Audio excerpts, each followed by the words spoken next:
Hi everyone, please subscribe to my channel.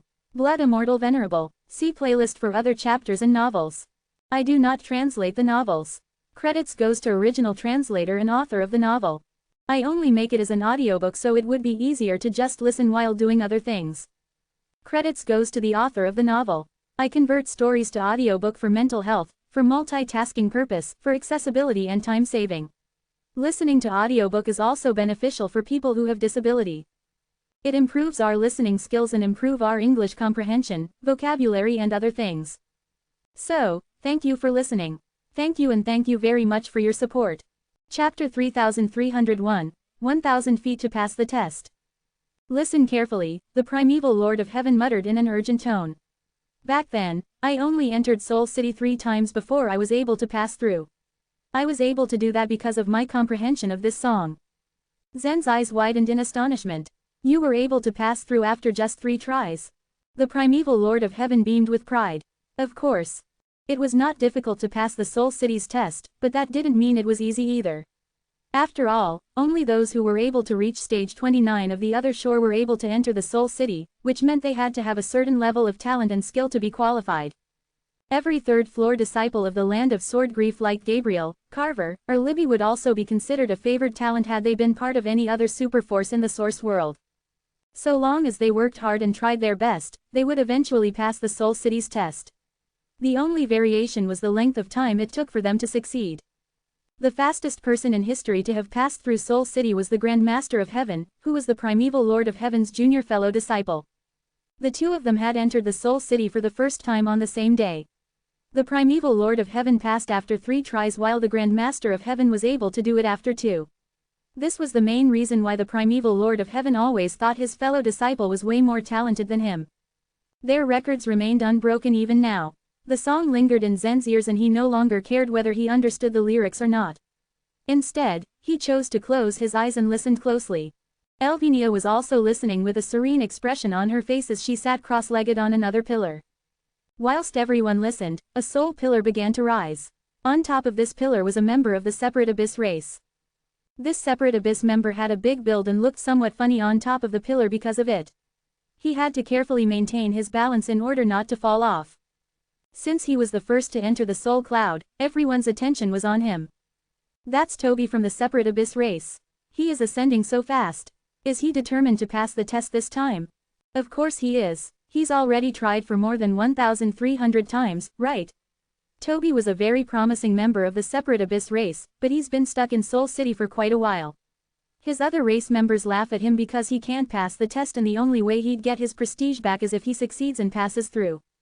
Zen's eyes also fell on the soul pillar as he heard everyone's discussion. As they said, the number displayed on the soul pillar was over 1,300. As the soul pillar rose, Toby got closer and closer to the cloud. He let out a growl before finally entering it. Numerous faces in the cloud rotated around the vortex where he entered. As Toby disappeared into the soul cloud, another number showed up on his soul pillar. Zen didn't need any explanation from Elvinia. He quickly understood that this new number indicated the height Toby was at in the soul cloud. It seemed that after entering the soul cloud, Toby was able to rise in one go. Meanwhile, the number on the soul pillar continued to increase. 10 feet, 20 feet, 30 feet. Though it seemed as if his speed was slow, in the eyes of the souls of light in the Soul City, this feat was already impressive. Toby has indeed made progress. He spent 3 seconds less on the first 100 feet than last time. It seems that the Separate Abyss race will be gaining one more powerful warrior in the 32nd stage of the Other Shore realm. It was a significant feat for one soul of light to reach stage 32 of the Other Shore, but there was no way a warrior would be able to become an eternal warrior due to the absence of a corporeal body. Flamen, Athamar, and Goran all fell into this category. Nevertheless, nobody really hoped to become an eternal warrior. Everyone knew it was an impossible dream in this era. 100 feet, 200 feet, 500 feet. The moment just before someone passed the test always garnered the most attention. After all, the Soul City opened every few days and not that many people were eager to pass the test. During times like this, everyone focused on one specific warrior to see if he'd be able to succeed. Not long after, the number on Toby's soul pillar broke through the 900 feet mark. 950 feet, 960 feet, 970 feet, 980 feet, He's about to reach 990 feet.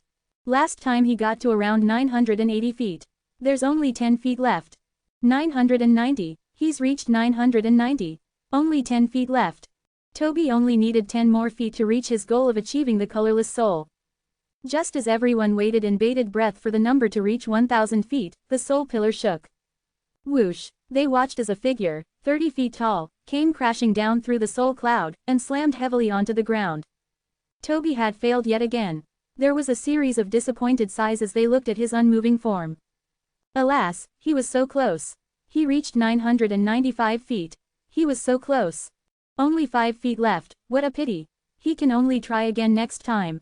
Whenever the test started, everyone would be given only one chance to ascend. There was no getting back on a soul pillar to try again for that round. The defeated Toby slowly got up and leaned against the soul pillar and cast a silent but sad look at the soul cloud above him. He had failed for more than 1,000 times, but he took it in stride. Toby knew his own strength and that there was no way he'd be able to rise even half a foot more when he was up there. He'd have to work on himself more to pass the test sooner or later. After Toby's initial failure, a few other souls of light began to drive their soul pillars up through the cloud. Others still eagerly listened to the song in hopes of an epiphany. There's no need to be nervous for your first try, Zen. Everyone fails the first time, Gabriel assured Zen. Carver echoed his sentiment. Yes, there's no need to be nervous. Besides, even if this is your first time, I don't doubt for a second that your performance will be extraordinary. Being in the soul cloud wasn't a walk in the park. If one was not well prepared, then he or she could end up in a miserable state. Hearing their words, Elvinia, who had been listening attentively to the song, opened her eyes and gave them a frown. She was just about to refute what they said when a voice suddenly spoke. Gabriel, Carver, what nonsense are you two spouting? It was Libby. She turned to Zen and began to give him tips and warnings. Zen, the cloud is full of dangers. Don't be careless. You can't enter the soul cloud until you've comprehended the song to a certain degree. If you feel uncomfortable at any point, you can jump down. It won't matter if you fail. Just don't ever force yourself to hold on. Libby's scolding was effective in zipping Gabriel's and Carver's mouths into silence. Zen nodded in understanding at her warning and continued to listen to the song. At the same time, Libby's soul pillar began to rise and send her up into the soul cloud. It was only her 17th time here in the Soul City, but the speed at which she rose was remarkable owing to her outstanding ability of comprehension. Chapter 3302, The Holy Soul Imprint. The last time she entered the Soul City, Libby had risen to a height of 620 feet. It was only her 16th time entering the Soul City, so being able to reach such a height was a big deal in the city. There were very few people like her, at least in the Source world. Naturally, she attracted a lot of attention in the Soul City. Libby's rising speed was far from Toby's. She was careful the entire time, rising at a constant speed. Within 5 minutes, she had risen over 100 feet. After a few minutes, she was at 600 feet. Gabriel, Carver, and the rest paid close attention to Libby, nervously watching her soul pillar. This time, she may rise to a height of over 700 feet. Maybe she can break the Oneness Sky Palace's record. Look, she's broken her last record. After reaching the height of 620 feet, Libby continued to rise. While she was somewhat slowing down, she still rose steadily and constantly. When the soul pillar reached a height of 700 feet, it finally came to a stop. Whoosh! A shadow descended from the soul cloud quickly, steadily landing on the ground. Just as Libby had said to Zen, she never forced herself in the soul cloud. It was only natural that she wasn't as miserable as Toby when she landed. Libby, you've reached a height of 700 feet at the 17th attempt. You truly are the pride of our Oneness Sky Palace, praised Gabriel. I'm flattered, Libby said flatly. After all, she never gave much importance to the records, otherwise, she could have pushed her abilities further. Just as the people of the land of Sword Grief complimented her, an emotionless voice came from nearby. The Oneness Sky Palace is proud of 700 feet. Interesting. Everyone turned to the source of the voice. Standing on the soul pillar was a human soul of light. The soul pillar displayed the number 11. This indicated that the person had entered the Soul City 11 times. It's Daily G from the Bearing race. He is said to be the strongest talent of the Bearing race since its beginnings, someone with talent greater than the Yellow Thyrches. It's said that the first time he entered the Soul City, he had risen to a height of 790 feet. At his 10th time, he's already reached 950 feet. Regardless of what race they belonged to, so long as they were geniuses, they'd always attract much attention. Daly's words immediately attracted the Souls of Light's attention. He was the topic of conversation for both the human race and the other races in the source world. What's the big deal? You haven't even reached 1,000 feet yet. Even if you reach 990 feet, it's no different from 10. Before daring to mock it, you must go through the Soul City first, Gabriel retorted coldly. Daly threw him an indifferent glance. He looked down upon the latter, someone who had entered the Soul City over 200 times. 1,000 feet. With a faint smile, Daly said, it's easy to achieve the colorless soul. What I pursue is nothing like what you do. You don't understand anything. At that, Gabriel, Carver, and the non-human creatures were all left confused. Those who entered the Soul City all pursued the colorless soul in the Holy Soul realm. What else was Daly pursuing? Look, everyone, and the pride of the Oneness Sky Palace, Daly called out with a smile as the soul pillar under his feet began to rise. The pillar rose rapidly, as did its number. 100 feet. 200 feet. 300 feet. In about 30 seconds, Daly had risen to a height of over 800 feet before going straight to 900. That is fast. The soul cloud imposes no hindrance to him whatsoever. It seems he can pass through the Soul City this time. Before the speaker could finish speaking, the number on Daly's soul pillar revealed 1,000. Buzz. When the number appeared, the entire dense soul cloud began emitting a faint light, indicating that Daly had passed. I knew he could do it fast. I'm so jealous. He can safely pass the Soul City and go to the upper stage on the other shore now. Wait, look, normally, so long as people reached 1,000 feet, they would be relieved before jumping down from their soul pillars. It was meaningless to remain there or continue going beyond the finish line, after all. But as everyone gazed upon him, Daly did not leave. Instead, he continued rising just as the number on the soul pillar continued increasing. What does Daly want to do? He wants to make a name for himself in the Soul City. No, I heard a stronger level lies above the Holy Soul realm, so long as we have the ability to continue to advance. From the soul cloud, a light shot into the sky. Daly sat upright on the soul pillar as he rushed out of the soul cloud and continued rising in the light. Primeval Lord of Heaven, isn't the limit of the Soul City 1,000 feet? Zen asked, looking at Daly. The Primeval Lord of Heaven chuckled and said, for the vast majority of people, it's indeed 1,000 feet. Crossing this height means one will obtain a colorless soul and reach the Holy Soul realm. But do you remember I told you that the Holy Soul realm is not the end? Zen nodded. He had indeed told him when they first met. When one achieves the colorless soul, they will have a chance to try and reach a higher level. There is only one chance of this. If one misses it, there will be no second chance. But most of them choose to give up because moving forward proves to be too difficult, the Primeval Lord of Heaven said, looking at Daly who was above the soul cloud. He is an outstanding warrior of perception. He should be able to obtain a Holy Soul imprint. A Holy Soul imprint? Zen asked, raising his brows. The Primeval Lord of Heaven nodded. One imprint should be his limit.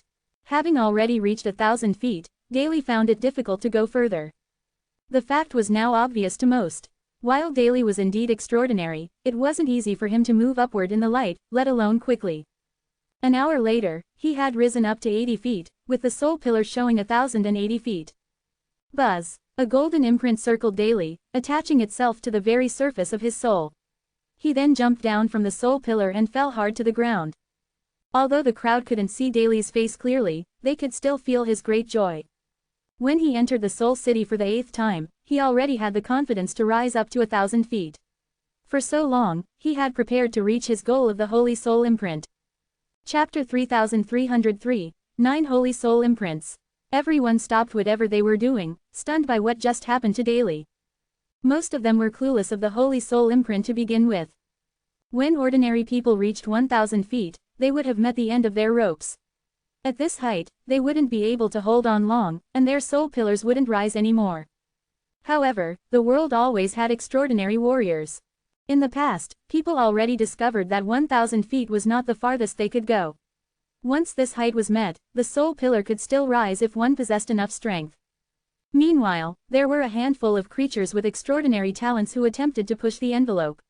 Though one person would only have one chance, some of them finally obtained the Holy Soul imprints. I can't believe that Daly obtained a Holy Soul imprint. He truly is so great. Wow, and it's been so long since I saw someone do that last time. People started chattering about Daly's success. Because those who were qualified to obtain a holy soul imprint were so few, ordinary people forgot about it. Seeing Daly do it, everyone was reminded about the imprint and in turn, shocked them. As Daly studied the holy soul imprint on his chest, the corners of his lips turned up for a small smile.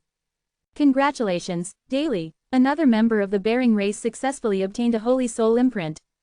Daly, you surely have a bright future ahead of you. Just then, the soul of lights from the bearing race also came up to congratulate him. However, Libby stood a few meters away, looking not so pleased. In the Oneness Sky Palace, she was the apple of everyone's eye, but in the Source world, she was not significant at all. It was for this reason that she knew Daly was a lot stronger than her in everything. Big deal, Gabriel snorted, annoyed with the situation. He sat on his soul pillar, which was found deep into the soul cloud. Behind him followed Carver, who rose into the cloud very gracefully. The two often came to the Soul City to test their strength, so they knew their limits quite well. Once he reached 560 feet, Gabriel stood up and leapt off his soul pillar. Carver on the other hand, reached 600 feet, which was 5 feet higher than his previous record.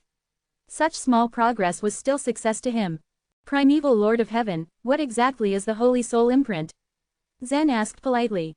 Think of it as a symbol of surpassing the limit of the Holy Soul realm, the Primeval Lord of Heaven answered. The benefits are self-explanatory. For warriors, it would make them stronger than others who have only reached the Holy Soul realm. Moreover, it would bring them an additional advantage if they manage to reach the Eternal realm, because they are stronger than ordinary Eternal warriors. How many Holy Soul imprints did you retrieve, sir? Zen continued to question. 7. The Primeval Lord of Heaven smiled. The first Holy Soul imprint is the Blazing Fire imprint, which the young man from the bearing race has just obtained. The second is the Myriad Lives imprint, followed by the Lifeless imprint, and the fourth. Overall, there are 9 Holy Soul imprints. If one obtained all, they would achieve a 9-imprint Holy Soul. That means the limit of the soul pillar is 1,720 feet high. So far, no one has been able to go high enough to obtain the last one. You haven't obtained all, sir. Zen was shocked to hear this, especially since the Primeval Lord of Heaven was so powerful. In the same moment, the regal Jade Spirit who happened to listen in on their conversation, couldn't help but join in. The Wing King of our regal Jade civilization only obtained 5 Holy Soul imprints. The Spirit exalted, Primeval Lord of Heaven, you are amazing to have 7 of them. The Primeval Lord of Heaven shook his head. Still, obtaining more makes no difference. I still failed to complete the finale way. As soon as the Primeval Lord of Heaven finished speaking, Elvinia's eyes widened with excitement. I seem to have some comprehension. Zen, I'll try it out first. Suddenly, the soul pillar below Elvinia rose up and took her to the cloud. As she disappeared into the sky, her body appeared like a vague silhouette. Compared to Libby, Toby, and Daly, Elvinia was not interested in drawing attention. After all, she was new to the Soul City, so people would have doubted her abilities anyway. However, the longer she remained in the soul cloud, the more people noticed her. This is the first time the human woman in her physical form took her test. She seems to have surpassed 500 feet. That's awesome. I think it's the daughter of Eastern Emperor Tai. If that is true, her talent is not even a surprise. As Libby and Daly watched from below, they looked closely at Elvinia's soul pillar. For a newcomer, 500 feet in one go was surprising. Eventually, the number on Elvinia's soul pillar came to a stop at 670. It seemed that her first performance surpassed Libby's and Daly's past tries. As for Gabriel, Carver and the others, they couldn't help but feel somehow depressed. Though Elvinia was Eastern Emperor Tai's daughter, they couldn't accept inferiority to her easily. Whoosh! Within minutes, Elvinia descended from the soul cloud and landed gently on the ground without a sound. The soul cloud made her feel solid, as if her soul materialized inside her physical form. Zen, it's your turn now. Elvinia giddily said. There was no doubt she was proud of what she'd done. While the rest looked at Zen in contempt, Elvinia was worried about other things.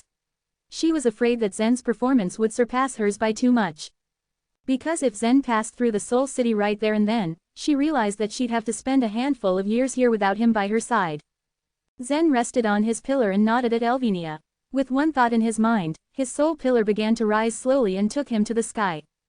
The minute he entered the soul cloud, he sensed tides rushing towards his soul of light. Meanwhile, ghost faces hid within the tides, all biting at Zen with ferocity. For some reason, Zen was unharmed by their bites.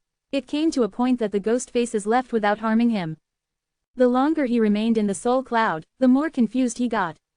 In the past, Zen went through countless trials and tribulations that he was not shocked with them anymore. He'd suffered in all aspects, whether mentally or physically. In each test, he always came out stronger than ever. This was the first time all he had to do was sit. He had never been through such a peaceful test. Once the ghost faces stopped, Zen opened his eyes to see something odd. His soul pillar didn't rise by even an inch. At this point, the souls of light under the soul cloud paid attention to him and began to giggle in mockery. The poor guy didn't comprehend even a little. That's funny. Is he the kind of soul of light that can never turn into a colorless soul? I've heard that some souls of light can't achieve the colorless soul, so they can't advance even an inch in the soul cloud. That rarely happens though. People were laughing and confused at the same time. For some reason, the number on his pillar never advanced. How was this possible? Chapter 3304, 9 Imprint Holy Soul. Inside the quiet confines of the soul cloud was Zen, who was still quite confused. It wasn't only him, however. Even the primeval Lord of Heaven was baffled as well. The truth was that he had indeed planned to help Zen pass through the Soul City.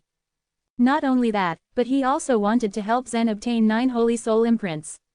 Even though more than 1,000 chaotic eras had passed, he still clearly remembered when he had obtained the 7 holy soul imprints. He had faintly seen that there seemed to be something else on top of the light column.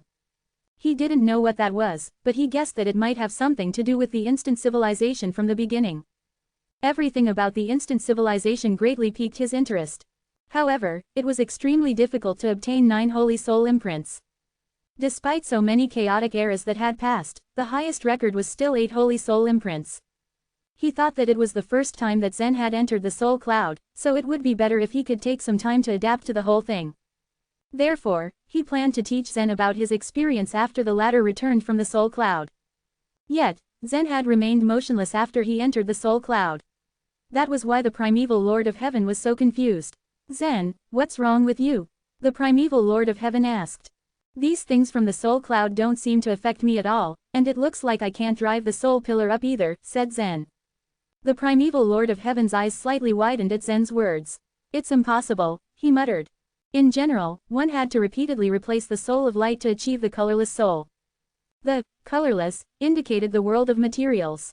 A person's soul was born with 7 emotions and 6 desires. Those 7 emotions and 6 desires were constantly replaced when the faces in the soul cloud devoured one's soul. For instance, Zen would constantly forget something but also obtain something during the whole process.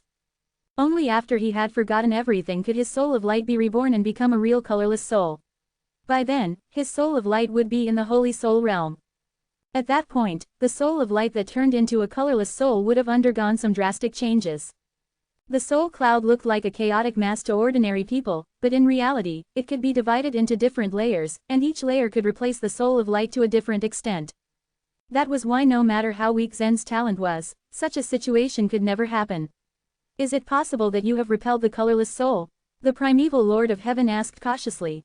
If so, then Zen might not be able to pass through the soul city, and let alone become an eternal warrior. Repel. Zen reached out towards those faces, and they kept biting him like mad. The rhythmic song echoed throughout the soul cloud. He still couldn't understand what it meant, but he suddenly felt a strange sensation surge deep in his soul. What they want to bestow me? He said out of the blue. He saw the cloud as a whole, but those faces inside the soul cloud were separate individuals. Still, the feeling he had in his soul was accurate. Buzz. As the faces continued to bite, the purple light inside Zen's soul of light began to quickly peel off. It was as if his soul was divided and eaten, then a completely transparent soul had replaced it. When the primeval Lord of Heaven saw what happened, he couldn't help but be stunned. What? The replacement is all done? The entire soul cloud raged like a storm. Even the people below like Toby, Libby, and Daly all clearly saw that the faces had gathered in one place, then finally assembled at the soul pillar where Zen sat. There were many other souls of light that entered the soul cloud at the same time as Zen. Those souls of light all rose at varying rates, but when those faces rushed towards Zen, there was no face that helped them replace their souls. Their soul pillars also stopped rising. They were all shocked and didn't know what was going on. What happened? Why did all those faces gather at Zen's spot? I've never heard of this situation before. Meanwhile, Daly just observed everything with vigilance. It could be said that the 29th stage of the other shore realm was the starting point of another level. To put it simply, the powerful warriors who were on this level now would probably compete with each other in the future. Of course, Daly refused to watch such an abnormal scene. It seems a little different, Elvinia said with a smile. Although she didn't know what had happened either, she had great confidence in Zen. Those faces gathered for quite a while before they immediately dispersed. Then, Zen's soul of light became completely transparent. What happened? Zen asked in surprise. He looked at his own hands in confusion. He was really afraid that he would disappear. You've now achieved the colorless soul, the primeval Lord of Heaven stated. Don't I have to go up? Zen asked. It seems that is unnecessary now. Those faces came down at their own will. Ha ha. In reality, the primeval Lord of Heaven was secretly quite surprised. Those faces that were raised inside the soul cloud devoured 7 emotions and 6 desires as usual, but no one had ever had the same experience as Zen. But if I achieve the colorless soul in this way, I won't be able to obtain any holy soul imprint, right? Zen asked again. The primeval Lord of Heaven was startled when Zen mentioned the holy soul imprint. After one had attained the colorless soul, they only had one chance to obtain the holy soul imprints. That chance was certainly not easy to miss. Now, the primeval Lord of Heaven never expected that Zen had entered the holy soul realm in this way. He was so confused and his mind was a mess. Soon enough, however, he decided, don't leave the soul cloud. Go upward. But even Zen himself wasn't sure if he could drive the soul pillar. At the very least, the soul pillar didn't react when he tried to drive it just now. As soon as he heard what the primeval Lord of Heaven said, he thought for a moment and pulled the soul pillar upward once again. This time, the soul pillar finally moved. Swoosh. From the crowd's point of view, those faces suddenly swarmed towards Zen and abruptly left in flocks. They were completely confused. Just then, the soul pillar began to rise rapidly. 100 feet, 300 feet, 900 feet, 1,000 feet. Buzz. As the light column on top of the soul cloud rose, Zen's figure also appeared. At that moment, he was still climbing up with the soul pillar under his feet. Once he had crossed a distance of 1,080 feet, a golden holy soul imprint was already engraved on his chest. As soon as the golden imprint appeared, however, Zen still continued to climb upwards. When he had crossed 1,160 feet, he received the second holy soul imprint. 1,240 feet. 1,000. The holy soul imprints imprinted themselves on his body one after another. Meanwhile, Elvinia watched him from under the soul cloud with her hand over her mouth. She was speechless. Aside from Elvinia, all the others were similarly astonished and surprised as well. Daly, in particular, trembled every time a holy soul imprint appeared on the surface of Zen's body. To obtain only one holy soul imprint was considered the easiest, but only Daly knew how much he had suffered just to get that one coveted holy soul imprint. Chapter 3305, A Cabin with a Spire. To reach the colorless soul was still a hard task for a soul of light who had reached the 28th stage of the other shore realm. However, if given enough time, they still might be able to do it. Still, it usually took a huge deal of effort to obtain the holy soul imprints. After all, every second inside the light column was no better than swimming in hot magma. It had already been a matter of life and death for Daly to just hold on until the first imprint appeared. However, it seemed so easy for Zen to obtain those imprints. Of course, he found it hard to accept this. It wasn't only Daly who felt depressed, everyone present couldn't keep calm as well. For instance, Gabriel had previously encouraged Zen in hopes of teaching him a lesson, but he never thought that Zen could cross the soul cloud and enter the light column above. Blazing fire imprint, myriad lives imprint, lifeless imprint, myriad ghosts imprint, myriad ways imprint, no 3 imprint, earth moving imprint, returning sky imprint. The first 8 holy soul imprints hit the surface of Zen's soul one by one. There was one on his chest, one on his elixir field, 2 on his shoulders, 1 on his forehead, and 2 on his waist. When Zen had obtained 8 holy soul imprints, the rising soul pillar under his feet suddenly stopped. Still confused, Zen asked, "What's going on?" "I don't know either," the primeval Lord of Heaven answered with a shake of his head. It was known that the primeval Lord of Heaven had a deep understanding of the other shore, and perhaps there were few people who knew some things he didn't. However, Zen's problem now was truly beyond his comprehension. He repeatedly tried to figure out what was wrong during the whole process. He also knew Zen's origins quite well. After all, he had also created the 6-pattern blood-storing tree, and the only variable in Zen's growth was probably his special physical body and the primal chaos technique. But even so, those two shouldn't have much to do with the Soul City. Since the primeval Lord of Heaven couldn't figure out what the problem was, Zen didn't bother to think about it. In any case, the soul pillar didn't rise or fall, so he looked around to observe the surrounding environment instead. From his point of view, he could see the whole Soul City. There was a circular area within the city, and the soul pillars were equally distributed inside it. A group of grayish-brown buildings that were only made of souls were located far away from the soul pillars. The buildings and houses in the Soul City were all inaccessible. Some souls of light had managed to enter, but they never came out of them. It was said that they had turned into a part of the Soul City, and since then, no one ever dared to explore those houses anymore. Now, the souls of light just came to the city and reached the Holy Soul Realm, then left in a hurry. However, that cabin on top of the Soul City still caught the attention of many souls of light. This cabin had a spire and a small window on one side. Every time the gates of the Soul City opened, a faint yellow candle light shone through the window. Because the candlelight always lit up once the city's gates opened, many souls of light believed that there must be creatures that lived inside that cabin. However, no one had ever set foot in that cabin. Even the element spirit race, which dominated the other shore for the longest time, had never been inside it. In fact, the cabin was so mysterious that the element spirit race had tried to go in during the second and third chaotic eras. To see what was inside, the element spirit race had once invited the ghost head from stage 33 to come down. That was the strongest other shore creature the element spirit race had invited. After the ghost head had entered the cabin, it completely disappeared ever since. At that time, the soul cloud had also devoured all the souls of light in the Soul City. Since then, the element spirit race never tried to go inside that cabin again. 5 minutes had passed since Zen's soul pillar stayed. Then, the light became brighter, and all the golden lights seemed to gather and form an entity.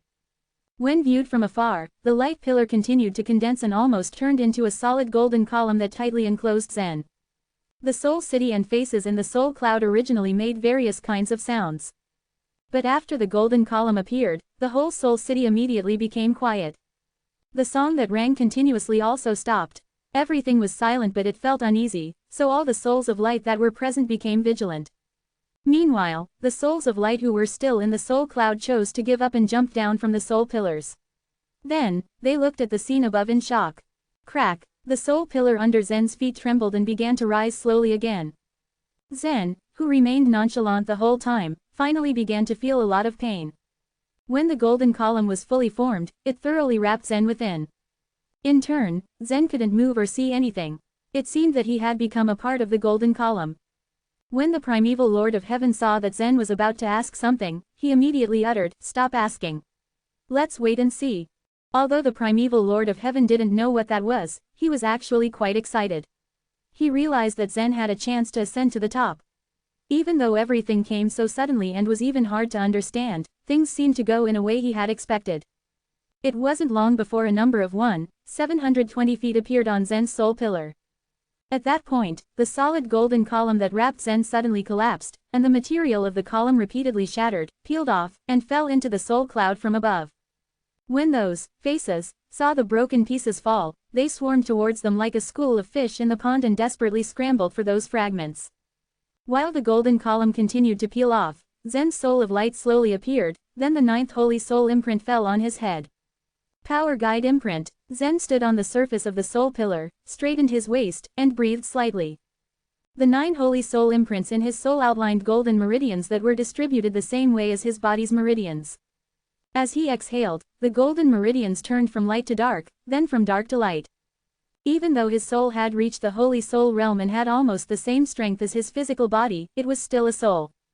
At that moment, however, his soul underwent a qualitative change. The 9 holy soul imprints formed a large circulation, and made his soul a different life.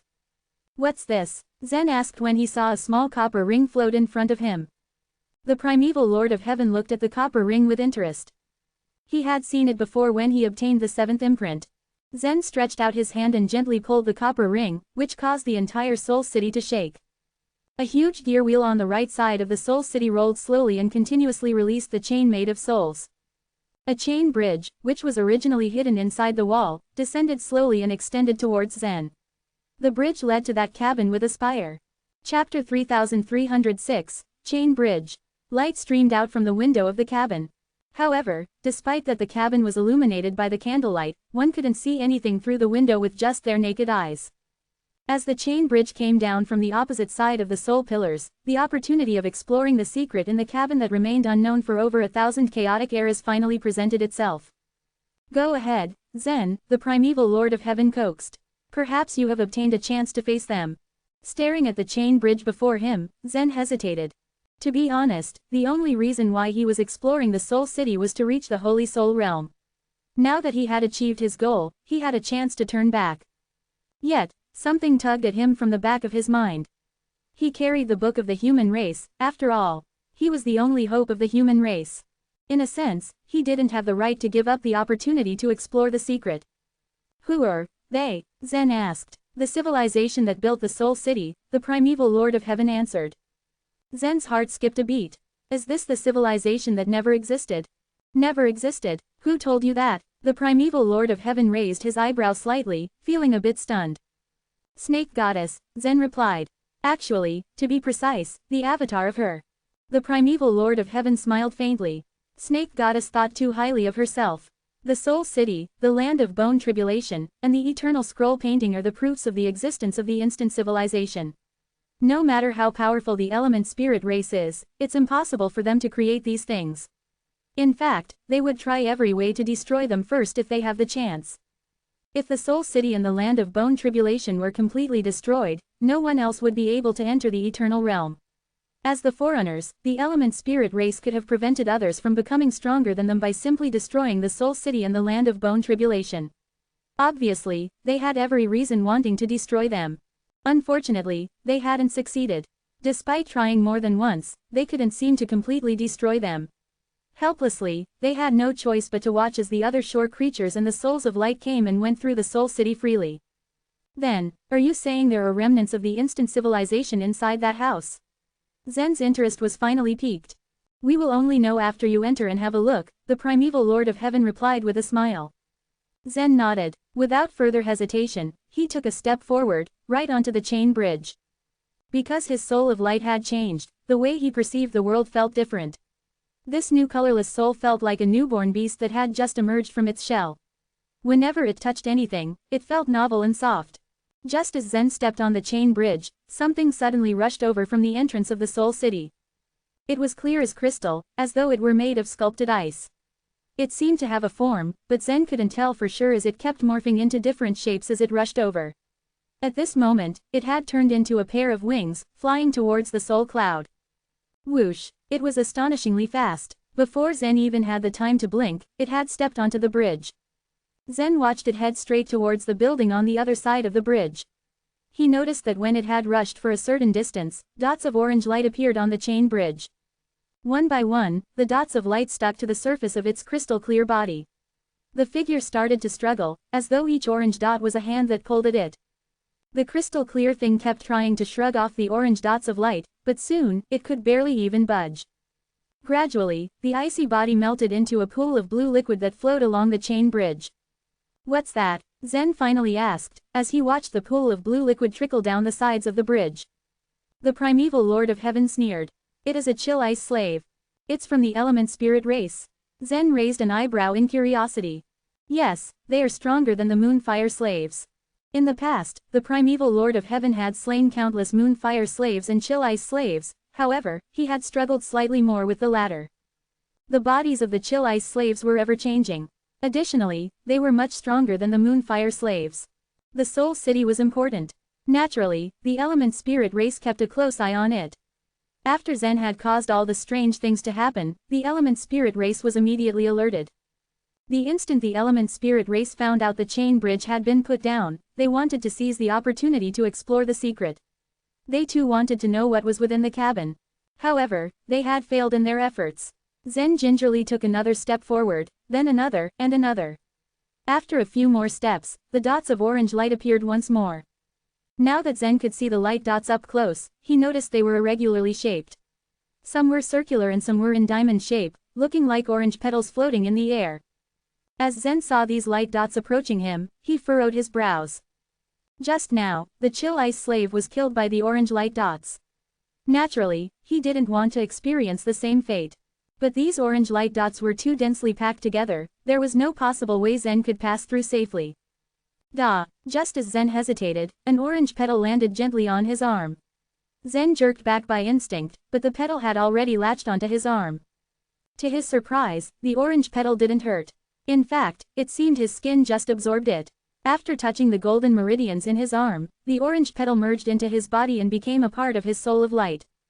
Simultaneously, Zen felt a trace of warmth emanating from his arm, specifically the spot where the petal landed. "These things won't hurt me?" Zen asked, thoroughly perplexed. "Of course." The primeval Lord of Heaven chuckled softly. "After all, you got 9 holy soul imprints and activated this chain bridge. How could the instant civilization make the mistake of hurting you?" His eyes twinkled. In the primeval Lord of Heaven's mind, the instant civilization was the chief designer of this entire world. Time, space, truth, godly ways, and any laws, these were all designed by the instant civilization, a magical race that never made mistakes. Zen nodded. Then, he proceeded to cross the chain bridge with ease. The orange petals of light did no harm to Zen. On the contrary, they nourished his soul like a warm embrace. As Zen walked through the dense cloud of orange petals, he raised his arms to let his soul of light absorb them. The chain bridge was only a few thousand feet long. It wasn't long before Zen arrived at the end of the bridge. Taking a deep breath, he stepped off the bridge and onto the path that led to the cabin with a spire. It was only then he realized that the buildings in the Soul City were built quite strangely. The entrances were quite narrow. If the creatures of the instant civilization had forms, they must have been very thin. However, after a few more steps, the path gradually widened. Carvings decorated the sides of the steps, but they were of neither beasts nor scenery. The carvings were quite abstract, showing only shapes from squares to circles to triangles, and so on. There seemed to be rich notes around these shapes.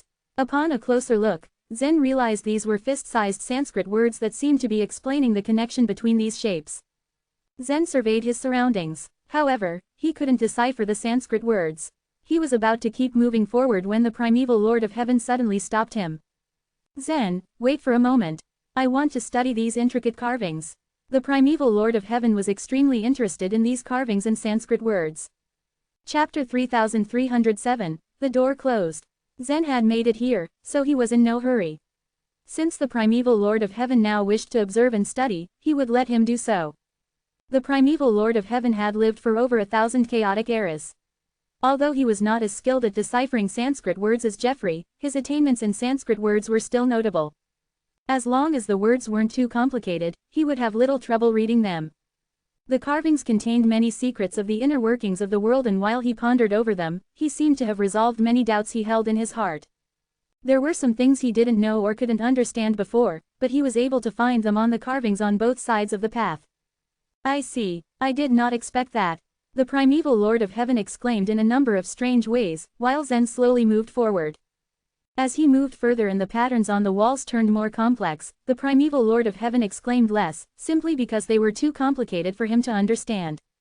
Eventually, the primeval Lord of Heaven said, "Hurry up. I can't understand any of them anymore." In this world, the unknown always outweighed the known. Zen nodded and sped up. Beneath the soul cloud, all the souls of light stretched their necks, watching Zen's every move. What took place had nothing to do with them, but once they left the Soul City, they would most definitely report in great detail the events that transpired. So many years have passed, and finally someone is able to enter that cabin. Will he be able to come back? Zen, be careful. Some were jealous, some were envious, and some even cursed under their breath. Elvenia, though, was a little worried. She had heard of the origin of the Soul City, but she had never thought that Zen would be able to reach its top. Zen took a few more steps and an exquisite wide square with all sorts of obscure patterns around it, hanging in the air, came into view. The primeval Lord of Heaven could not understand them, but this did not stop Zen. He passed through the hanging square and a small ladder was placed in front of him. Above the ladder was the door to the cabin with a spire. Zen climbed the ladder and at the top, saw a wooden gray door. "This door is not made of souls," Zen muttered, raising his eyebrows in confusion. Everything in the Soul City was constructed from the souls, buildings, floors, walls, ladders, and so on. However, the door of the cabin was different. It was just an ordinary wooden door. It seemed the door had been there a long time as the entire thing looked gray. A small iron ring hung on the left side of the door. Zen stretched his hand out and gently knocked it against the door. But the knock did not ring out. Zen felt something soft in his hand, and the iron ring had already been embedded in the door. It appeared to be made of dust.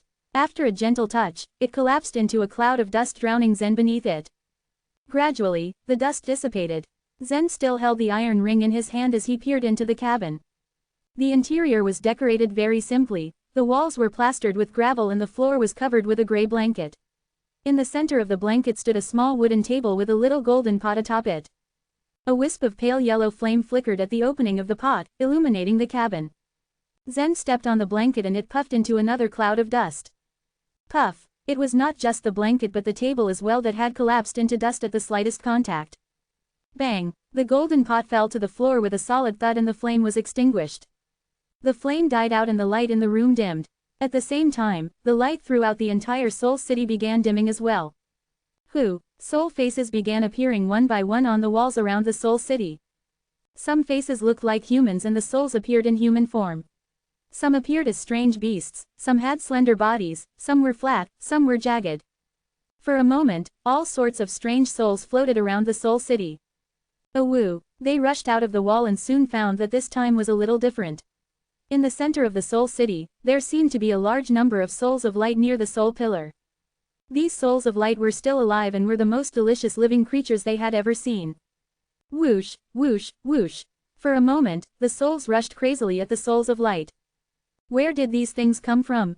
Daly asked, caution growing within him. A few brown souls rushed over. He stretched his hand out and began slashing it out.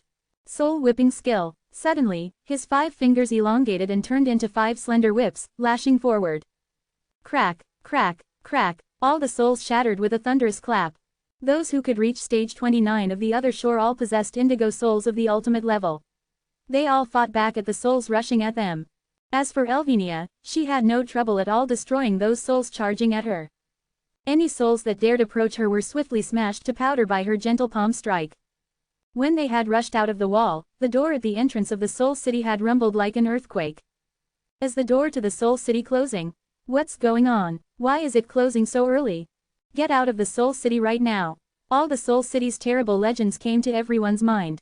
The front door to the Soul City was about to close and they were still a ways away from it.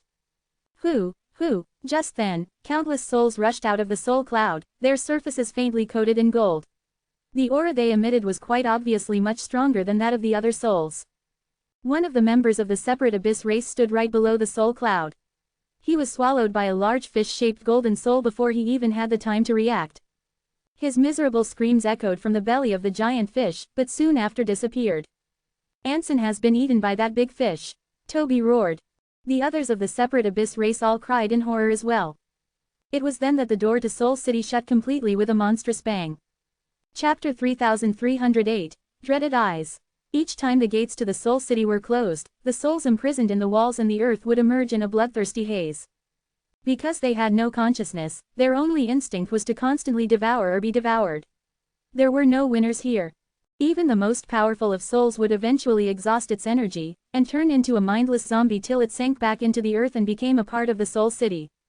After a while, they would be born once more, and began to devour other souls to grow more powerful, until they sank back into the earth, and so on. The cycle was never ending.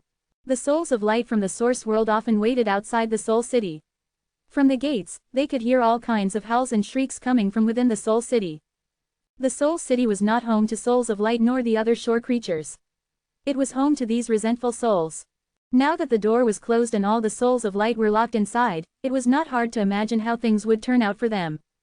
Everyone, huddle. Libby reacted quickly and ordered with a trace of anxiety in her voice. In a situation this chaotic, if they tried to fight on their own, it was only a matter of time before they all died. Now, they needed to band closely together. Obediently, the other souls of light moved closer to her. Even Daly from the Bearing race, who was initially hostile towards her, huddled towards the others.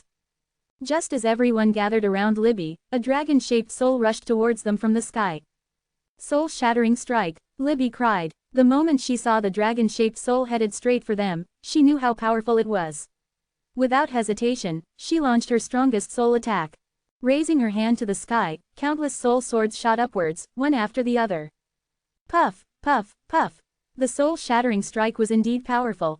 If it was any other soul of light, it'd have been beaten to a pulp by now.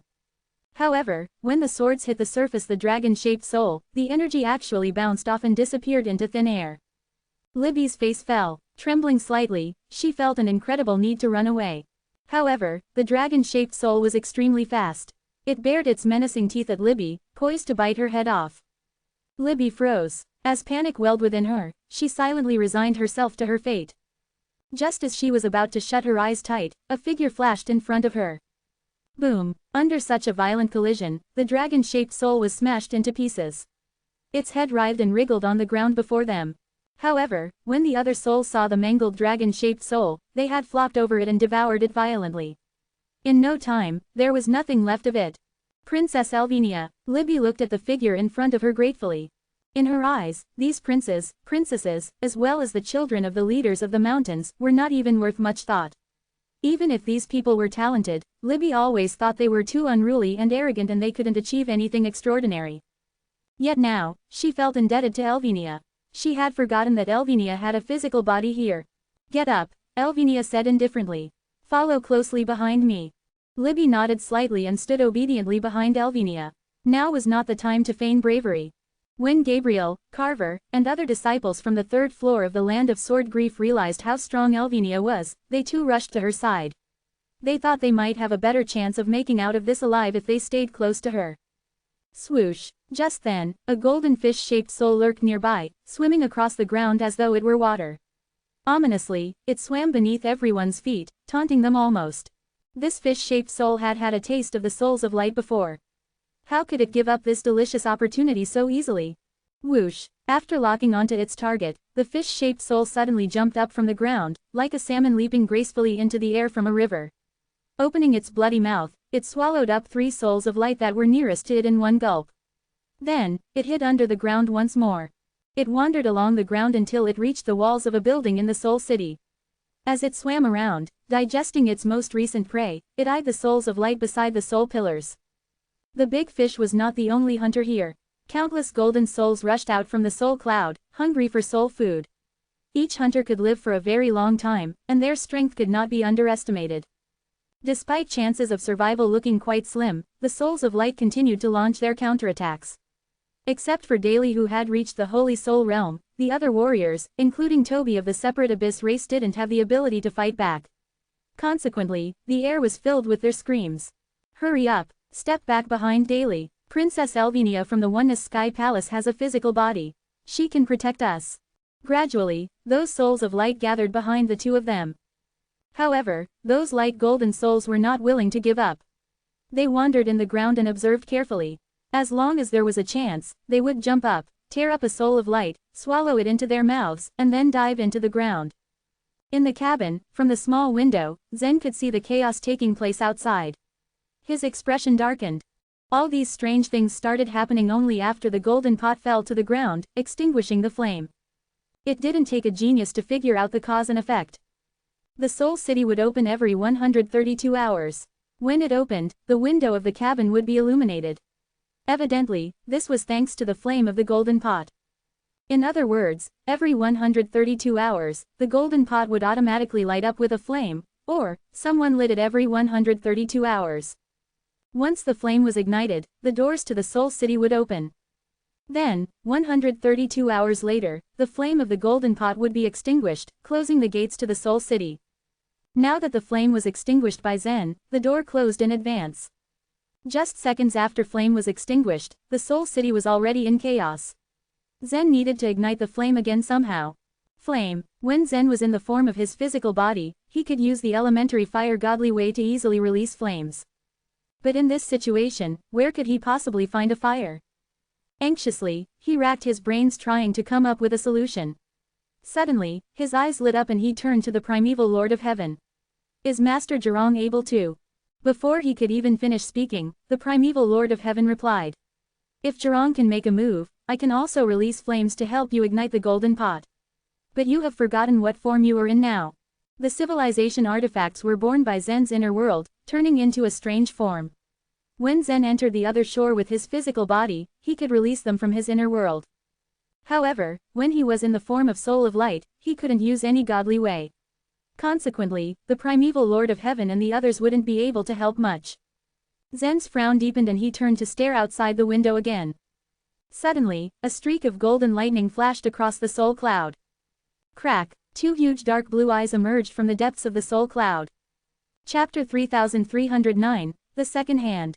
Many soul hunters with strange shapes and peculiar figures had already emerged from the soul cloud.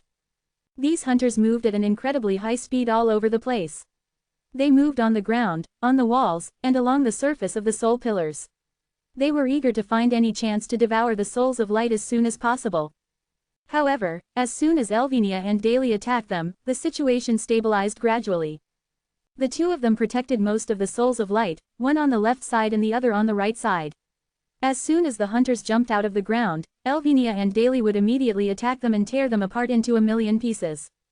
However, when two deep dark blue eyes suddenly appeared in the massive golden cloud, all the hunters seemed to be frightened for their lives. They quickly moved on the ground to hide in the buildings around the Soul City. At the same time, the soul cloud emitted an extremely powerful aura, which seemed to be astoundingly irresistible. Under the pressure of this aura, those souls of light, which had turned into the indigo souls at the ultimate level, immediately trembled. They were shaking so badly as if they were naked in a world with nothing but ice and snow. What is that? What an intense soul pressure. I feel like I'm going to be torn apart. Oh my goodness. If the door doesn't open soon, we will all die here. Even Daly, who had already turned into the colorless soul and reached the holy soul realm, felt great pressure as he looked up at the two deep dark blue eyes. He clenched his teeth together so hard and his face turned as pale as a ghost. The aura of the soul alone was already very terrifying. If the monster within the soul cloud came out, how could he survive at all? Although Elvinia was already protected by her physical body and felt slightly better than the rest, the powerful and overbearing pressure also made her incredibly pale and shocked. She didn't think she could resist that thing and survive with her physical body. When Zen saw the pair of deep dark blue eyes, the corners of his eyes also twitched crazily. He had encountered many dangerous experiences and resolved countless crises in his life, but the pair of deep dark blue eyes that he was facing now were undoubtedly the most dangerous type he had ever encountered. Where can I find fire to light the pot? It's simply. Just as Zen was feeling extremely anxious, his eyes fell on Elvinia. His heart skipped a beat as an idea popped into his mind. The divine flames of the Sun Crow race. Because of her bloodline, Elvinia could use this soul theurgy. In the dark region, Elvinia had lit up candles through the divine flames. Zen was so anxious about what was happening just now that he totally forgot about it. Without any hesitation, he grabbed the shiny golden pot on the ground and rushed towards the door. However, just as he was about to reach the door with the golden pot in his arms, the pot was suddenly controlled by a huge force and firmly fixed it at the door. Zen was caught off guard and was thrown out of the cabin with a spire. Fortunately, he grabbed the ladder and didn't fall all the way down. The golden pot could never be taken out of the cabin. Elvinia, Zen roared as he hanged on the ladder. Elvinia, who stared at the pair of huge eyes in the soul cloud, didn't dare to even move a little bit. When she heard Zen shout, a trace of confidence suddenly blossomed in her heart. As long as she and Zen stayed together, no matter how big and difficult the crisis was, they could overcome it. I need flame. Give me the flame as fast as you can. Fire can disperse these demons and ghosts. It might also help in opening the door of the Soul City. Zen's booming voice attracted everyone's attention. What? Did I hear that correctly? Can he really disperse these souls? He can still open the door. Is that true or is he just lying? I don't care whether he is telling the truth or not. We should believe him and at least let him try. When the souls of light heard Zen's loud shout, their hearts were immediately filled up with hope. After understanding the meaning of Zen's words, Elvinia took a step forward, then quickly passed by the soul pillars, and ran wildly into the depths of the Soul City. Puff! At that moment, a wisp of slender flame appeared in Elvinia's hand. She could use the divine flames of the Sun Crow race gracefully and skillfully.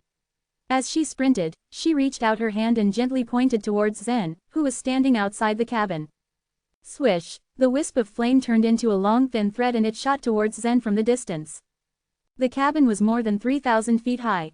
Even with such a long distance, Elvenia could still release the flame with ease.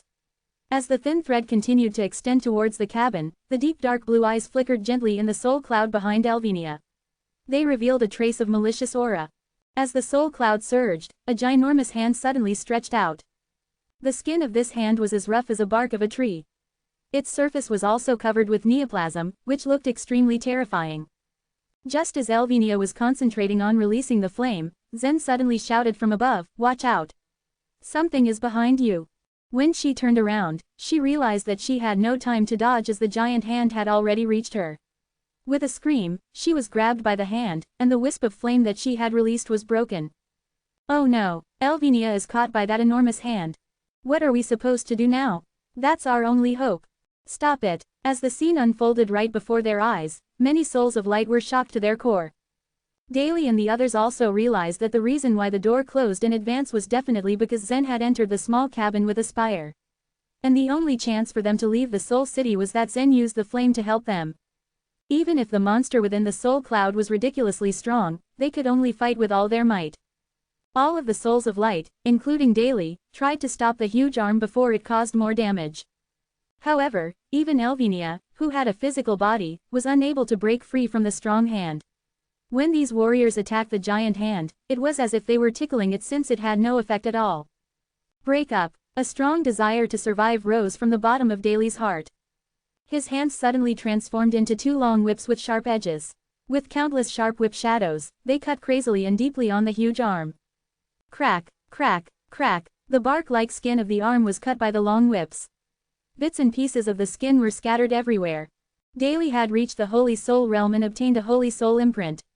Compared to the other souls of light, he could at least do some damage to the giant hand. Daly, we need you. Cut off this hand now. If the hand is cut off, it will automatically release Elvenia. Come on, do it now. Many souls of light encouraged Daly's spirit and gave him hope. However, this injury was nothing to the giant hand. It was not even a flesh injury. Instead, what Daly did only enraged the monster within the soul cloud more. Just as Daly was carefully cutting the hand, a black shadow suddenly appeared in the soul cloud. It was another hand. Ah, Daly suddenly felt an ominous premonition in his heart. Boom, the hand quickly descended from the sky and slapped Daly to the ground. The ground in the whole Soul City was trembling because of the impact. When the huge palm left the ground, Daly had disappeared. Elvenia kept struggling to escape from the first hand, but she couldn't move at all because the huge hand was around her waist. Just as she was about to be dragged into the soul cloud, the thought of the deep dark blue eyes staring at her sent a chill down her spine. In despair, she suddenly thought of her right hand. Chapter 3310, A Cold Civilization. When they were in stage 13 of the other shore, Elvenia had given all the things stored inside her Sumeru space back to Zen. Afterward, when they stepped into the dark region in stage 14 of the other shore, Zen had returned 2 candles to her. In fact, by that time, Elvenia had become a purified being and already mastered the great Sanskrit light. She could easily maneuver her way through the dark region, rendering the need for the candles useless. Even so, Zen had asked her to bring them along as an added precaution had the need occurred. Not thinking much of it, she put them away with her. However, during their venture in the dark region in stage 14 of the other shore, she never got to use them. Once that memory flashed in her mind, she instinctively raised her right hand. Suddenly, a blast of blue light took the shape of a square as a candle slipped out of the Sumeru space.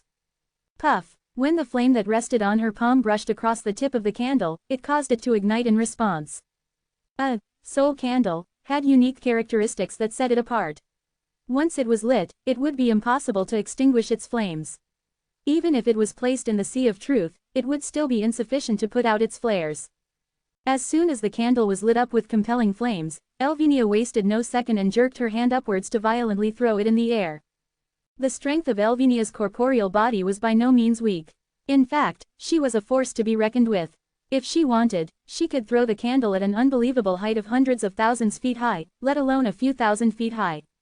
Woo! An eerie sound coming from the soul cloud filled the air as if to pierce through the nerve-wracking atmosphere. The giant hand that entrapped Elvenia suddenly began to close around her as it exerted strenuous pressure. The feeling of being crushed rang like a jolt of electricity on her bones as she faced the repercussions and let out a painful cry. She desperately held on to every last thread of life she had left in her. Fortunately for her, Zen had instructed her to refine a fair amount of body-strengthening jades for her safety. If not for that, her bones would have been reduced to dust, and her body crippled beyond repair. As she processed her thoughts, her eyes met the other giant hand stretching out from the soul cloud. When she followed its direction, she realized it was heading towards the candle at an incredible speed. No, one after another, Elvenia felt her spirits crumble in unison with every bone that cracked under pressure. Even though her corporeal body acted as an armor to protect her soul underneath, the sensation of her body slowly going frail felt real. It wasn't hard to fathom the excruciating pain that came with having all bones broken as if they were nothing. Despite her situation, she kept her gaze fixated on the candle as her last beacon of hope. Dang it, Zen was quickly alerted when he saw the floating candle. His eyes flashed and widened all of a sudden. But when his eyes fetched the scene of the giant hand trying to grab a hold of that candle, the overwhelming sinking feeling in his heart caused his body to slump. However, he suddenly had made up his mind as he clenched his fists. Whoosh! Within a split second, he had jumped off the ladder without a second thought. At this point, both the candle and the giant hand had ascended to a height of 3,000 feet. It wasn't far from the cabin with a spire. As Zen closed the distance between himself and the candle, he effortlessly grabbed the candle, securing it. At the same time, he used the back of the giant hand as a boost as he lightly touched it with his tiptoes. With this strategy, he gained enough momentum to boost himself upwards back on the ladder. Then without wasting a second, he used both his hands and feet to climb his way towards the cabin with a spire. Wah! Wah! Ear-splitting cries erupted from the soul cloud. Dark clouds of rage clouded around the big dark blue eyes that now looked as frightening as ever. Soon, the entire soul city was filled with traumatized souls of light that shook unwillingly after being exposed to such strong negative emotions. The intensity of its rage was so overwhelming that they couldn't resist, and they were scared out of their wits. Meanwhile, the giant hand that outstretched from the soul cloud made its way towards Zen in an attempt to capture him. However, before it could even brush over him, Zen's free hand suddenly burst out a spark of soul force, causing it to momentarily flinch. Taking advantage of the window of time, he rushed up the ladder and rolled himself to safety in the cabin. Even with all odds stacked up against it, the monster in the soul cloud refused to accept its defeat. It continued to extend its hand towards Zen's direction in hopes of dragging him out from the cabin. However, the moment the giant hand made the slightest contact with the door of the cabin, it was quickly blocked by an invisible barrier. It refused the monster any access inside. Bang, bang, bang. Still continuing its efforts, the monster struck the door with its massive fist 3 times, each blow stronger than the last.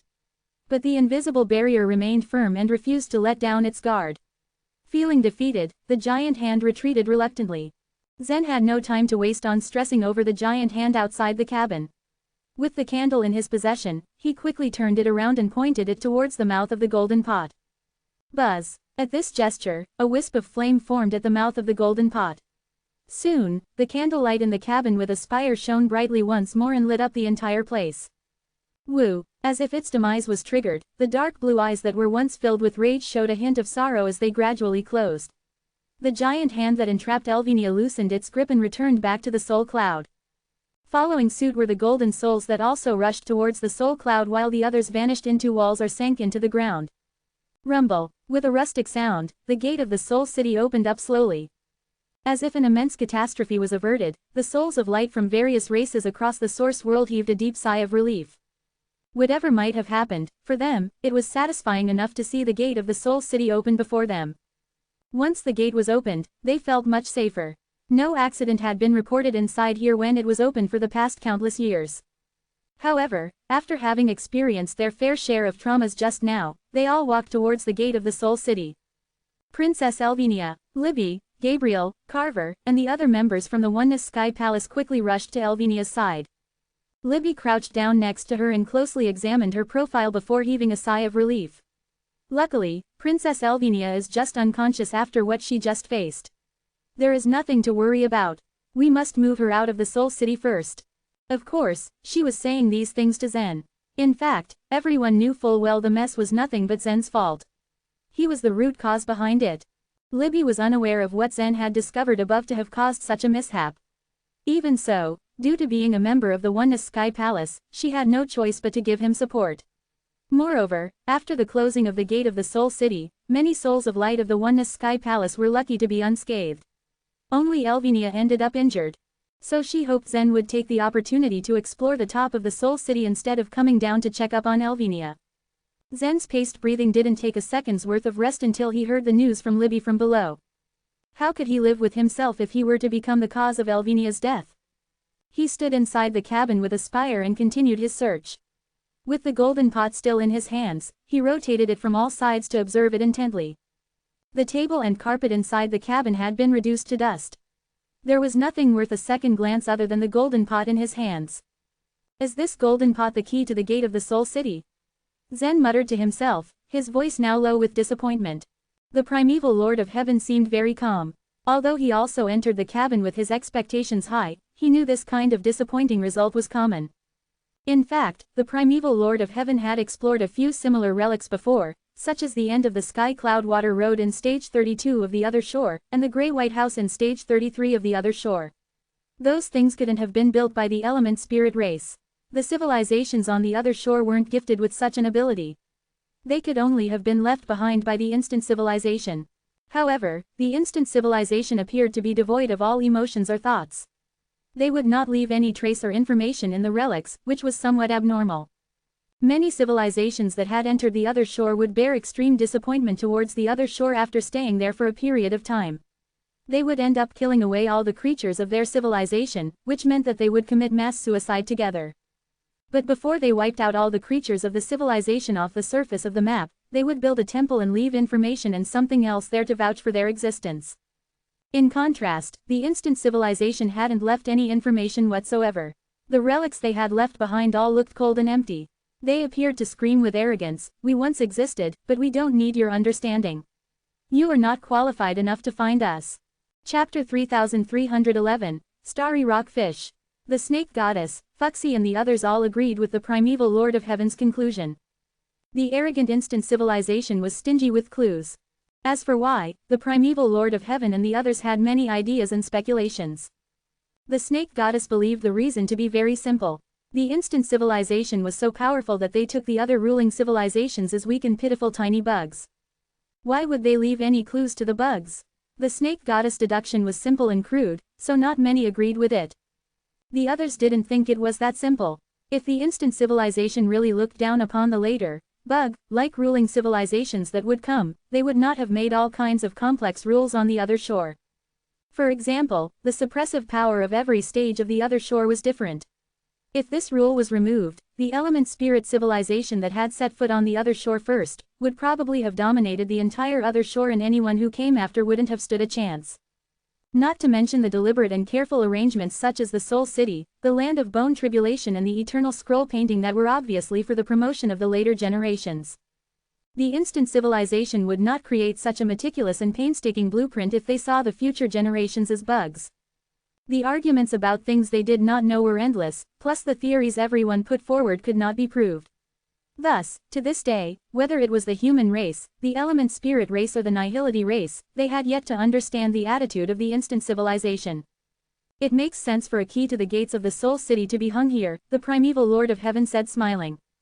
Zen stared at the golden pot, stretched his fingers out and extinguished the flame at the mouth of the pot. Rumble. The gates of the Soul City began closing once more. As it did, all the souls began floating around, as if a banquet was about to begin.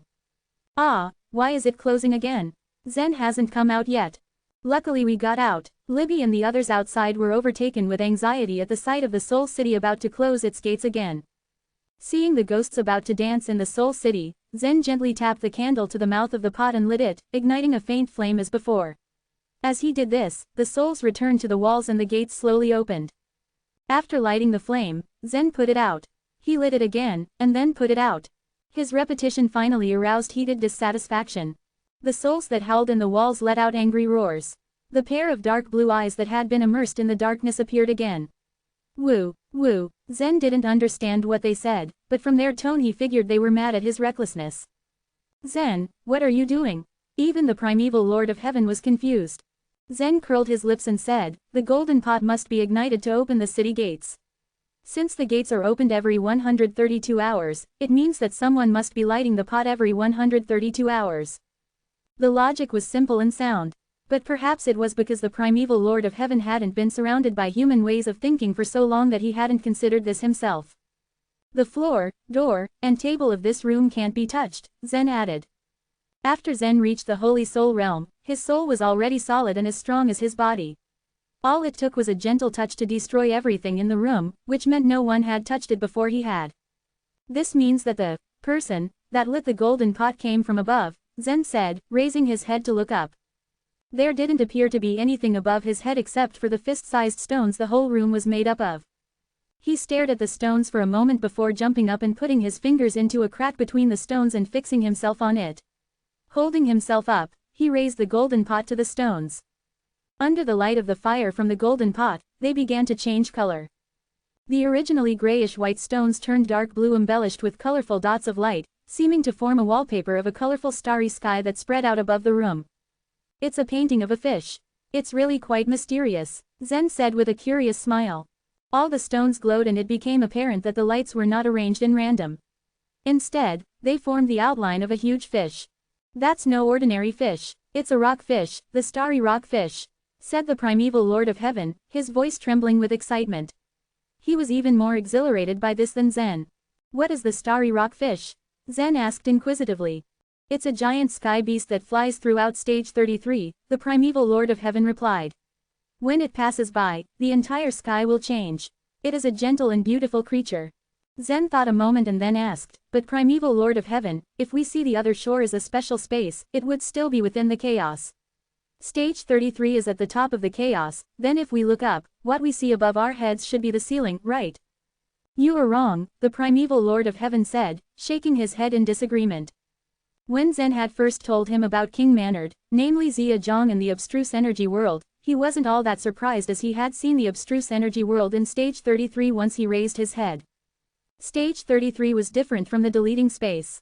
The latter was separated by a wall, and in order to break that wall, Zia had spent a great deal of time, using any means possible. However, there was no ceiling at the top of stage 33. The bright dots of light above were the starry sky, which was exactly the abstruse energy world. Since there is no ceiling, why haven't you gone there? Zen pressed on. This was all new to him. The primeval Lord of Heaven had mentioned that there was also an entrance to the abstruse energy world in stage 33. However, the entrance was under the control of the element spirit race, so there was no way for them to go that way. Although the abstruse energy world is atop stage 33, there is an invisible force field a million miles above us. The inner layer of this force field is not equal to its outer layer. When any material passes through, it will be torn to pieces as a result of this unequal pressure, the primeval Lord of Heaven explained. The force field was discovered by Fuxi, so it was named Fuxi Unequal Force Field. It covers the entire stage 33. The only road to cross through the force field is controlled by the element spirit race, the primeval Lord of Heaven added. I see, Zen nodded while he stared at the wall. He noticed a thin, sharp horn on the head of the starry rock fish, and a flame drawn on the horn. Flame, golden pot, primeval Lord of Heaven, I think the golden pot is lit by the starry rock fish, Zen said confidently. Chapter 3312, Return. There was only one picture within the cabin. A wisp of flame was gracefully depicted on the starry rock fish.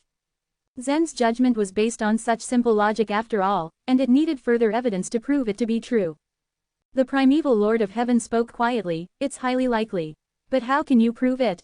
Prove it. Zen looked out of the window as he considered the question. His gaze pierced through the thick soul cloud, and fell upon the city gate in the distance. The gate would open or close every 132 hours, open for 132 hours and then closed for 132 hours. He believed it would not be difficult to prove his theory. He simply needed to wait for another 132 hours. The souls wandering around outside the cabin could not enter it. Zen couldn't help but worry that something unexpected would happen as he was waiting. He turned around to look at the starry rockfish again. His expression became grave, and with little hesitation, he blew out the flames of the golden pot with a puff of air. A deep rumble shook the ground. His eyes shifted back to the window to watch the gate of the Soul City slowly swing closed. Zen had opened and closed the gate to the Soul City too frequently. Maybe that was why the souls of light paused at the sound before crawling from the walls and flooding the city streets. Meanwhile, outside the city gate, Libby, Elvinia, Gabriel and the others watching the gate from the outside were confused. Zen can freely open and close the city gate. Why would he close it now, though? Do you think something is wrong? Despite her look of worry, Elvinia was trying to remain as calm as she could. It seemed the souls could not enter the cabin, so Zen must have had his own reason for doing so. She decided to wait patiently here. They could still see light from within the cabin, but it looked to be just the candle that was shining. Zen kept a watchful eye on the candle. He needed to be able to protect it at a moment's notice. If the light were extinguished, he would most likely lose the chance to leave.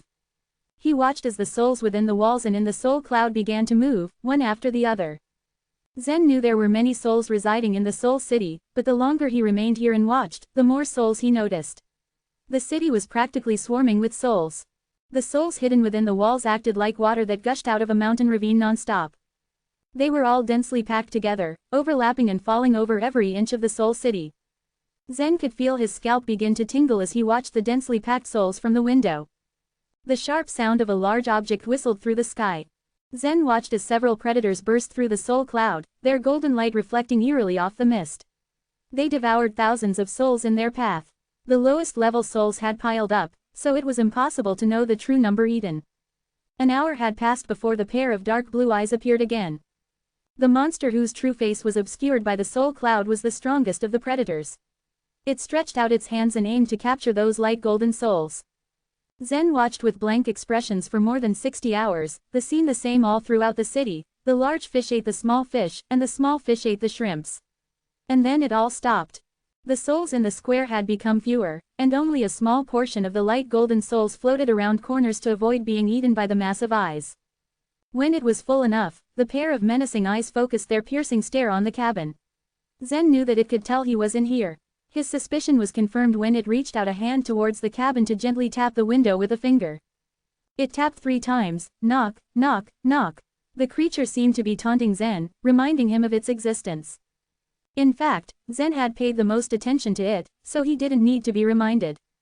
Although he knew it could not enter the cabin, he couldn't help the nervousness creeping up his spine. The soft sound of singing made its way to Zen's ears. When the knocks subsided, Zen could make out a bit more of the song. It was a harmony of a variety of voices coming from within the cloud. The song was fast-paced and exciting at first, and then it gradually slowed to take on a smoother, melodious sound. After a moment of the beautiful sound, a tinge of sadness began to creep into the voices. Could it be the monster singing this song? Zen muttered under his breath. The primeval Lord of Heaven hummed in acknowledgement, "Yes, I believe so." "So it knows the Sanskrit words?" Zen asked. The primeval Lord of Heaven was silent for a moment before saying, "That seems to be the case." It seemed that the monster had been simply trying to communicate the only way it knew how, by singing that strange song. However, neither Zen nor the primeval Lord of Heaven could understand a single word. The singing continued for several more hours until the sound became slow and listless before it finally gave up and fell silent. Time continued to drag by as Zen waited patiently.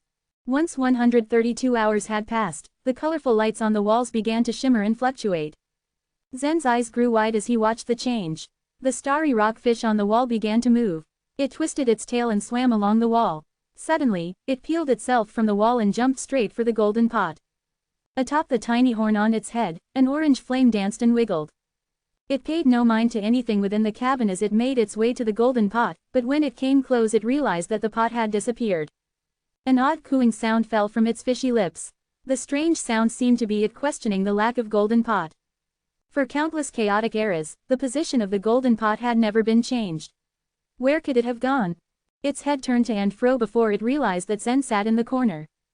Woo! It cooed once more. The starry rockfish felt a little uneasy at the appearance of a stranger. Zen could feel its nervousness that was slightly edged with fear, so he slowly pushed the golden pot a little further out in front of him. I don't wish to harm you. I would just like to speak to you, Zen said softly so as not to startle it. As Zen spoke, the eyes of the starry rockfish flashed with multicolored lights. It took a moment for it to comprehend his words before words started to spit from its mouth. Fire. The voice was small and raspy with disuse. World. You. I. The series of words didn't make any sense until Zen's eyes widened with surprise. It seems to be. It is adapting to our language, the primeval Lord of Heaven cut in. But I only said one sentence. The shock in Zen's voice was obvious. Some creatures have different methods than ours, the primeval Lord of Heaven said.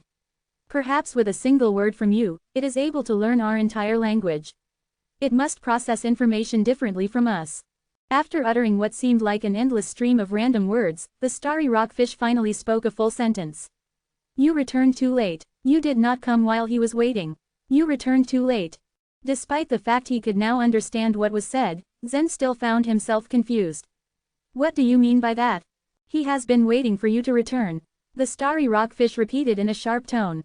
Return. The primeval Lord of Heaven and Zen suddenly thought of something. When Zen had broken through the soul cloud and obtained the 9 holy soul imprints, he went about it a very different way than others did before him. He hadn't suffered too much pressure to the point it had all seemed too easy.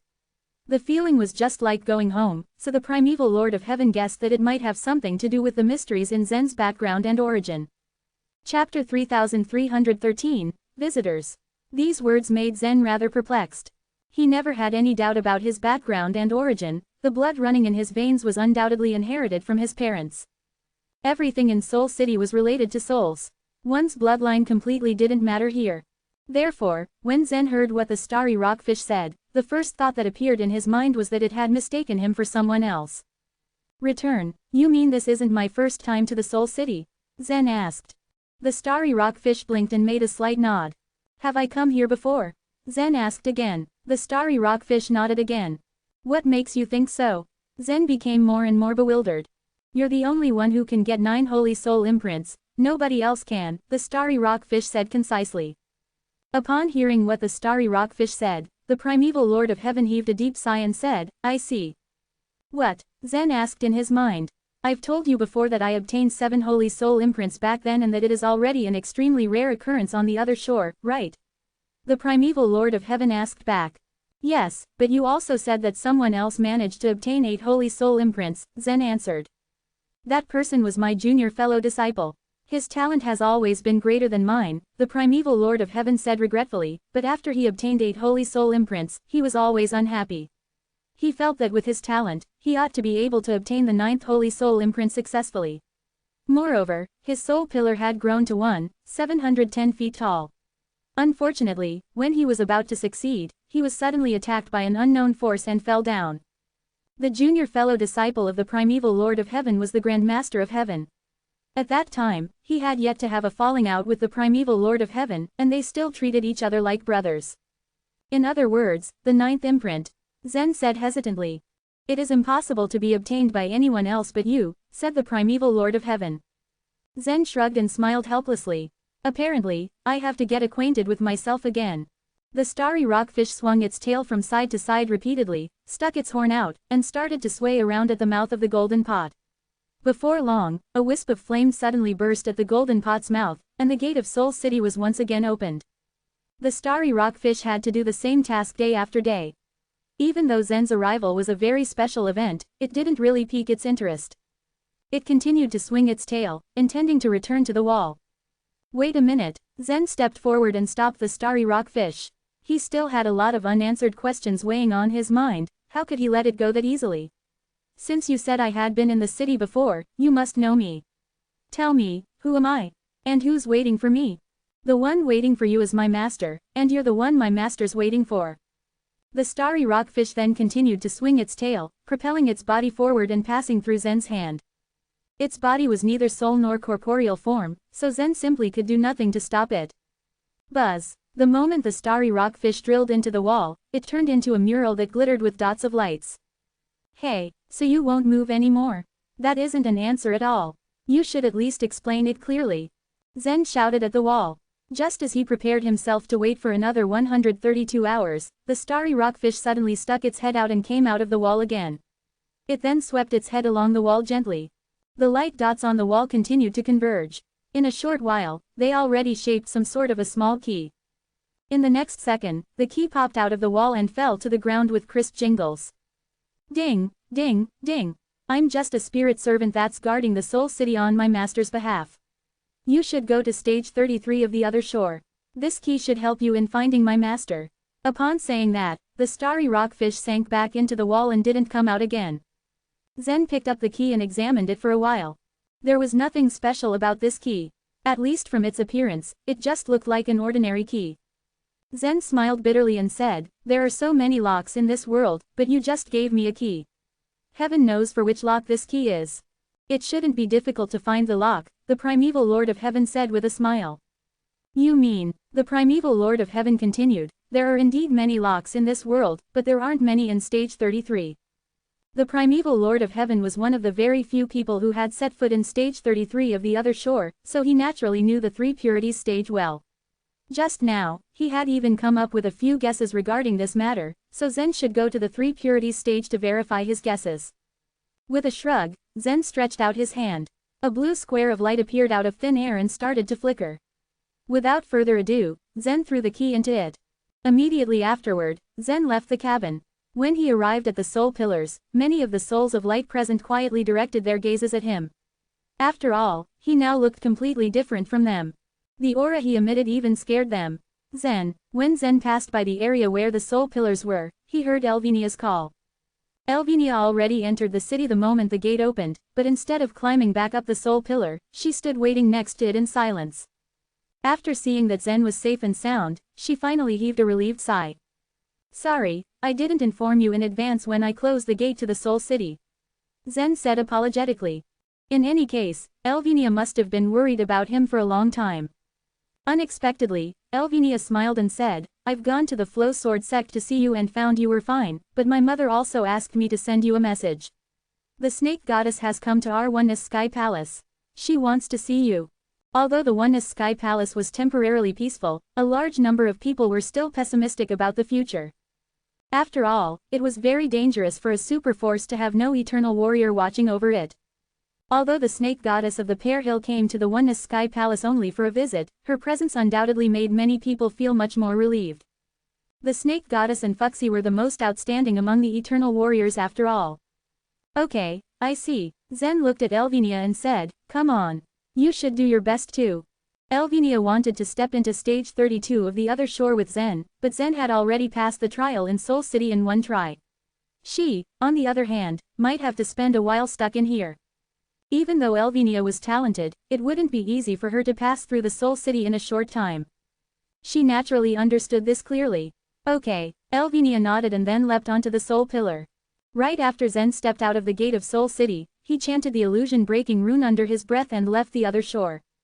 After a period of reconstruction, the originally destroyed Phoenix Palace was almost completely reconstructed. However, the current Phoenix Palace was only good in terms of its external appearance. The powerful arrays protecting it, such as the primitive illusion and the three-element sword array, had already been destroyed. Pierce, Auden, Winchell, Athamar, and other important officials of the Oneness Sky Palace were all waiting in the Supreme Dragon Hall. Fuxi and the Snake Goddess both sat on the seats of honor in the Supreme Dragon Hall. They were here naturally to wait for Zen. Chapter 3314, Strong Soul. The last time I was here, I saw the ingenuity of the primitive illusion and praised it. But alas, I didn't expect it to be destroyed in just a few short years. The snake goddess trailed off, a trace of sadness appearing on her beautiful face. It's just an illusion array. I can set it up at any time. Since Zen hasn't retreated from the other shore yet, I can set it up now, Fuxi said reassuringly to comfort the snake goddess. Pierce's eyes lit up at Fuxi's words. He said gratefully, Human Sovereign, if you are willing to set up an array for us, it will be a great honor for the Oneness Sky Palace. However, the snake goddess did not look impressed. She gave Fuxi a cool look and said, the Oneness Sky Palace does not lack a powerful array. What it needs is warriors that can confront those in the eternal realm, and an array will be of no use for that.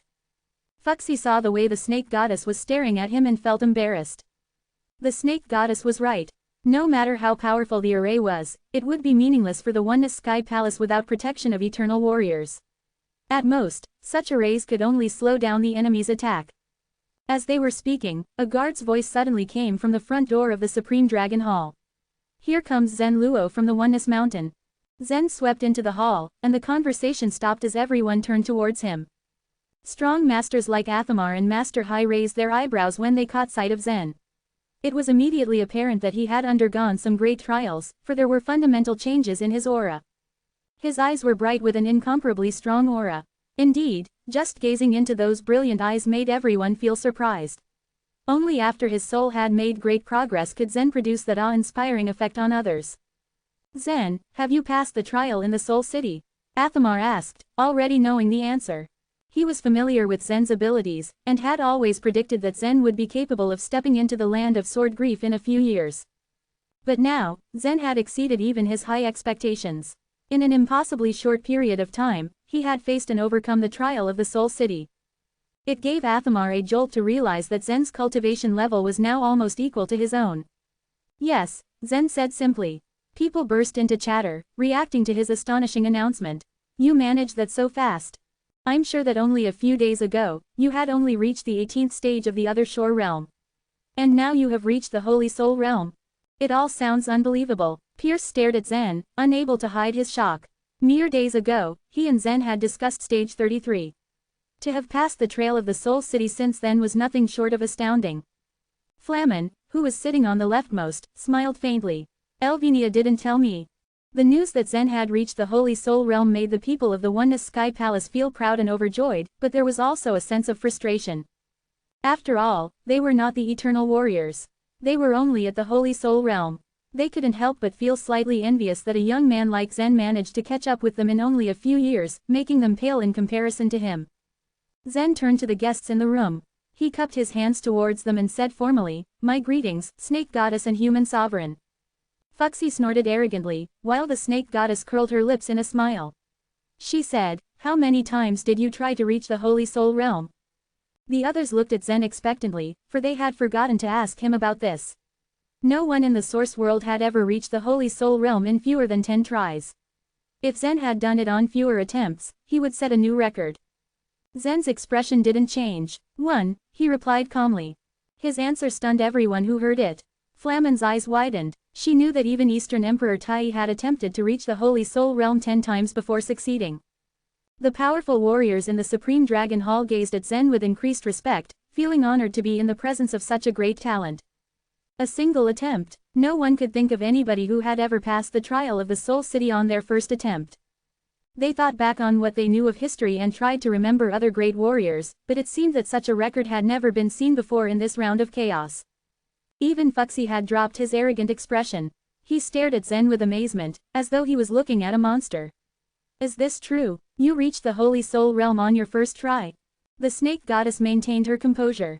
She said calmly to Zen, "And how many Holy Soul imprints did you get?" The souls of light present in the Soul City had all witnessed Zen obtaining the Holy Soul imprints, and surely many of them had reported it to their own races by now. There was no way for him to hide the truth. 9, Zen replied honestly. For a moment, silence fell upon the Supreme Dragon Hall.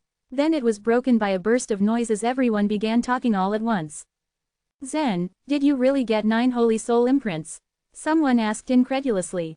I got only 1. Most of us got none." Among all the senior officials of Eastern Emperor Tai, only Auden had been able to obtain a Holy Soul imprint. But even that single imprint had made Auden's soul far stronger than other colorless souls. They were dumbstruck at the thought of how powerful Zen's soul had become, with 9 Holy Soul imprints. He had become incomparably strong. No one has ever obtained 9 Holy Soul imprints. Are you exaggerating? Fuxi couldn't resist asking. His brows were drawn together in a frown. He couldn't believe that Zen had managed to gain such an impossible feat. Even the Snake Goddess had narrowed her eyes, astonished at Zen's claims. But unlike Fuxi, she didn't ask any accusing questions. She met Zen's eyes and said, "Please release the soul pressure and show us what you've accomplished." She was inclined to believe Zen, but she still wanted to see proof. She also wanted to see exactly how strong a soul reinforced by 9 Holy Soul imprints could be. Zen had just withdrawn from the other shore, and had yet to test the limits of his newfound power. He felt an unprecedented sense of overwhelming strength, but he didn't know precisely how powerful his soul of light had become. "All right," he agreed, wanting to see for himself. He closed his eyes slightly and took a deep breath. The room had fallen quiet as everyone watched Zen. The only sound was Zen's soft exhalation as he breathed out. In that moment, his eyes opened, and a formidable soul aura burst out. Gasps could be heard around the hall at the sight. The 9 Holy Soul imprints combined to form a whole, constantly circulating within his soul. The soul aura expanded rapidly, permeating the entire Supreme Dragon Hall and exerting pressure on everyone within it. All the warriors present, except for Fuxi and the Snake Goddess, felt the suppression of a more powerful aura than their own. Incredible. Athamar couldn't hold back a slight, bitter smile. He had initially thought that Zen's cultivation level was now on par with his own, but it seemed now that he had underestimated Zen. Outside the Supreme Dragon Hall, new guards stood on duty, unaware of what was happening inside. They all possessed great cultivation strength. But when Zen's invisible soul pressure burst outside the bounds of the hall, it soared past them into the sky, enveloping them. The guards stiffened and looked around, feeling as though there was some ancient, powerful beast in the hall. A sensation of iciness washed over them and many of the guards fell to their knees as their legs trembled, unable to stand. The soul pressure lasted for a few seconds. Zen closed his eyes again, and retracted his aura. After a moment, he blinked, and his eyes returned to normal. But they still emitted a sense of contained power. I've never seen anyone who has 9 holy soul imprints. Zen, you have not yet entered the eternal scroll painting, but your soul is already so powerful. Once you have done so, your strength will only grow. I look forward to what you can accomplish, the snake goddess said, nodding to him to show her appreciation. Even Fuxi had no mocking words for Zen. A hint of gloominess was evident in his expression. Fuxi had never been convinced of Zen's abilities the way so many others were. After all, there had once been a huge gap between Zen and himself. He had not expected nor imagined that it was possible for Zen to catch up with him so quickly. Would Zen really surpass him in a few days? Fuxi scowled. He would never accept that. I hope to step onto stage 32 as soon as possible, and become an eternal warrior, Zen said. Murmurs rose from the crowd of people, and the snake goddess lifted an eyebrow. She said, I heard that you had summoned Eastern Emperor Tai. Did you really find the human race on the other shore? Could I meet them? Pierce had told her the truth about Eastern Emperor Tai defending against the enemy, so the snake goddess was extremely concerned about it. Chapter 3315, Deduction of Descending. The reason Zen found the creation myth temple was because of the 6-pattern blood-storing seed. At first, he obtained the seed in the hopes of increasing the blood of the ancient chaos god in his body. But since the snake goddess didn't even ask about it, Zen decided it would be best to not report to her. I did find them, and I also found you, Zen replied. The snake goddess's eyes widened, surprised with his response. Pierce mentioned that the real Eastern Emperor Tai had appeared beside Zen, and this left her confused. If this was possible, could it be that there was another snake goddess? However, Pierce failed to explain clearly, so the snake goddess was just assuming based on a whim. Just then, Zen transmitted his voice into his inner world. Within a few moments, 3 faint figures floated right out of Zen's head. The 2 figures on the left and right were the snake goddess and Fuxi respectively, and the primeval lord of heaven was in the middle. The snake goddess looked at her real self before her, studying each and every part.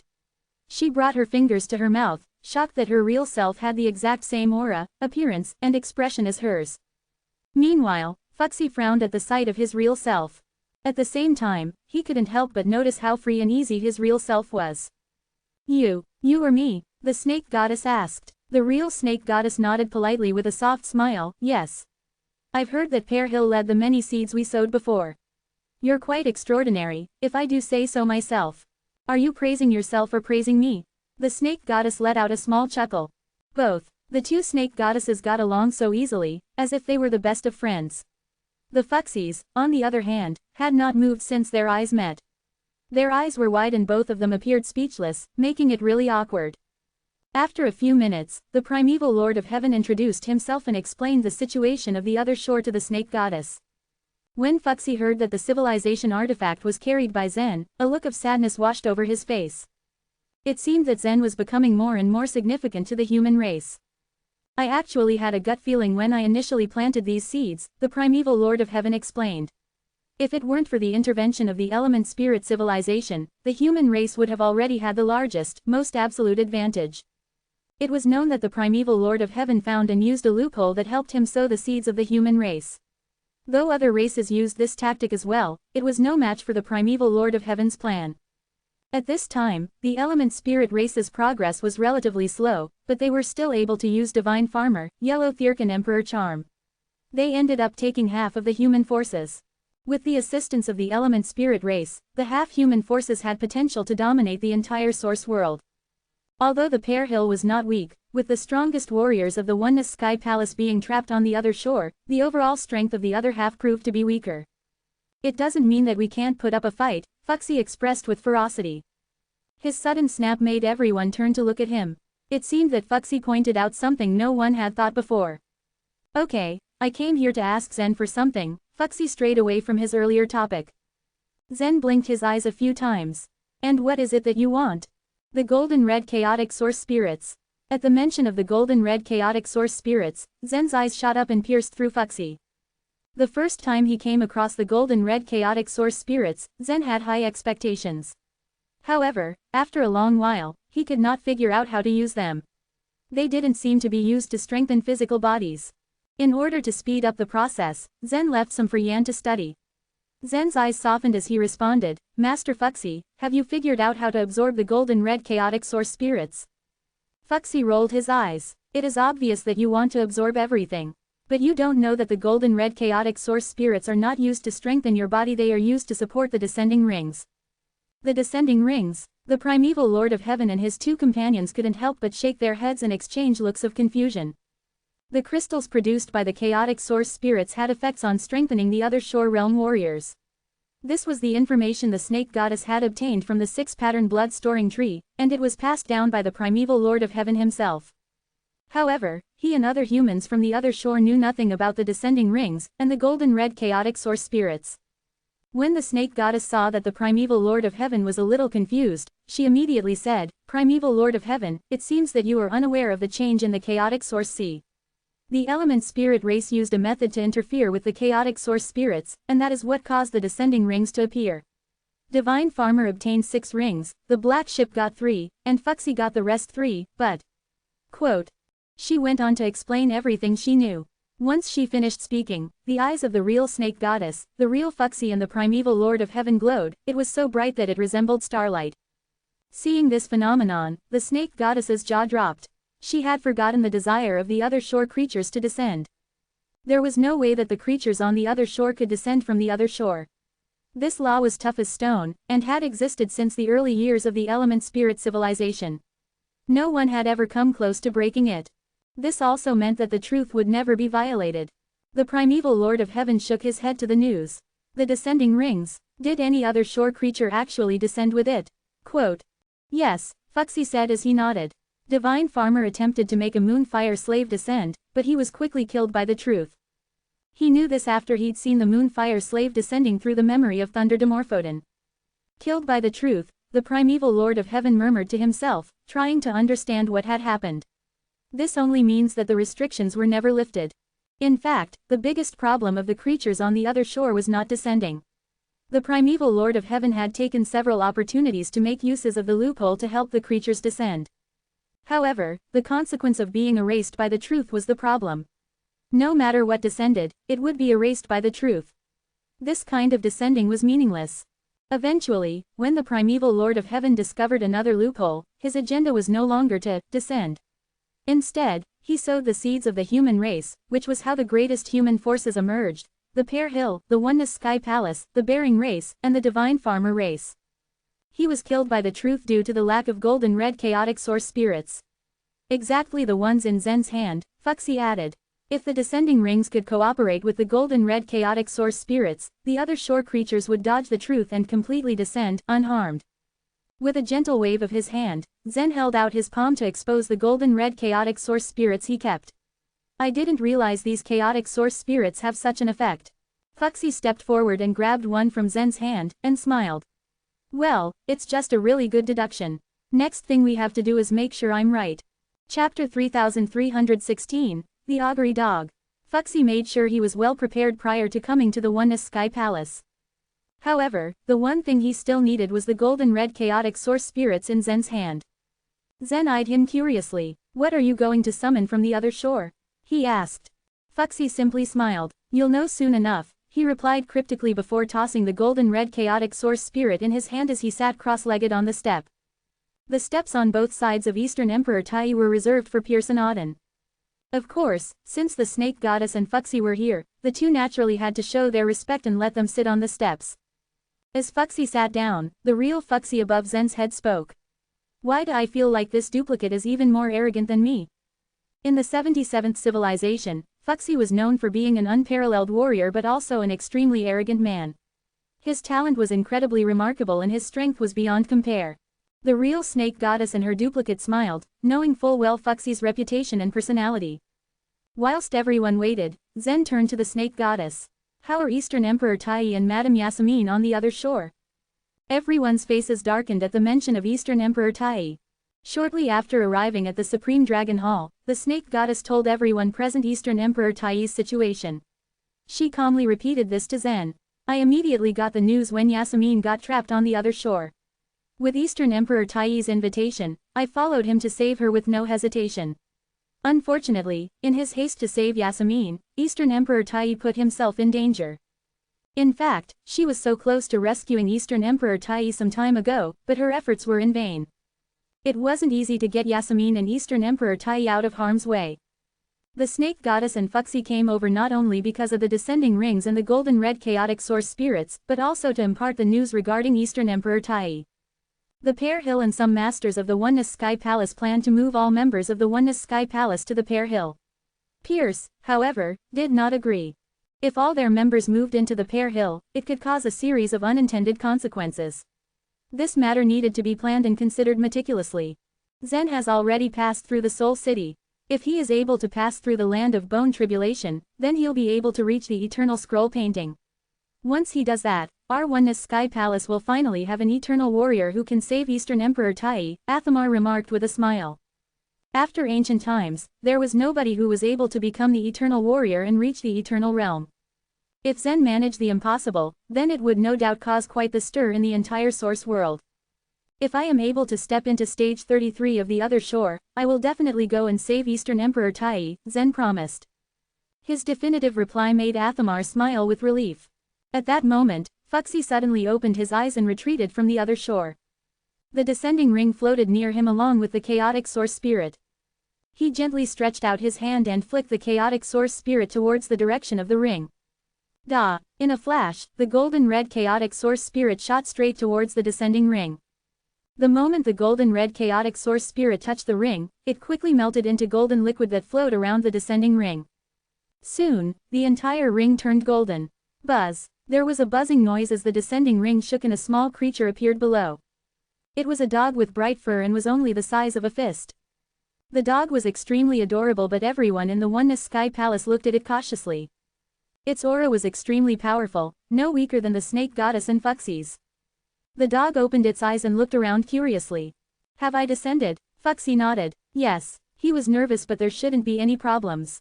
According to the captain of the black ship, directly using the descending ring would trigger the punishment of the truth, but making use of the golden red chaotic source spirit would be able to deter such a disaster. However, this was his first attempt, so he couldn't be too sure. The dog looked around and took in its surroundings. So this is the world below. The people around here don't seem to be weak, it thought. This dog was another shore creature within stage 33 of the other shore. Its name was Augury Dog. The Augury Dog had a good relationship with Fuxi and followed him all the time when the latter reached stage 33.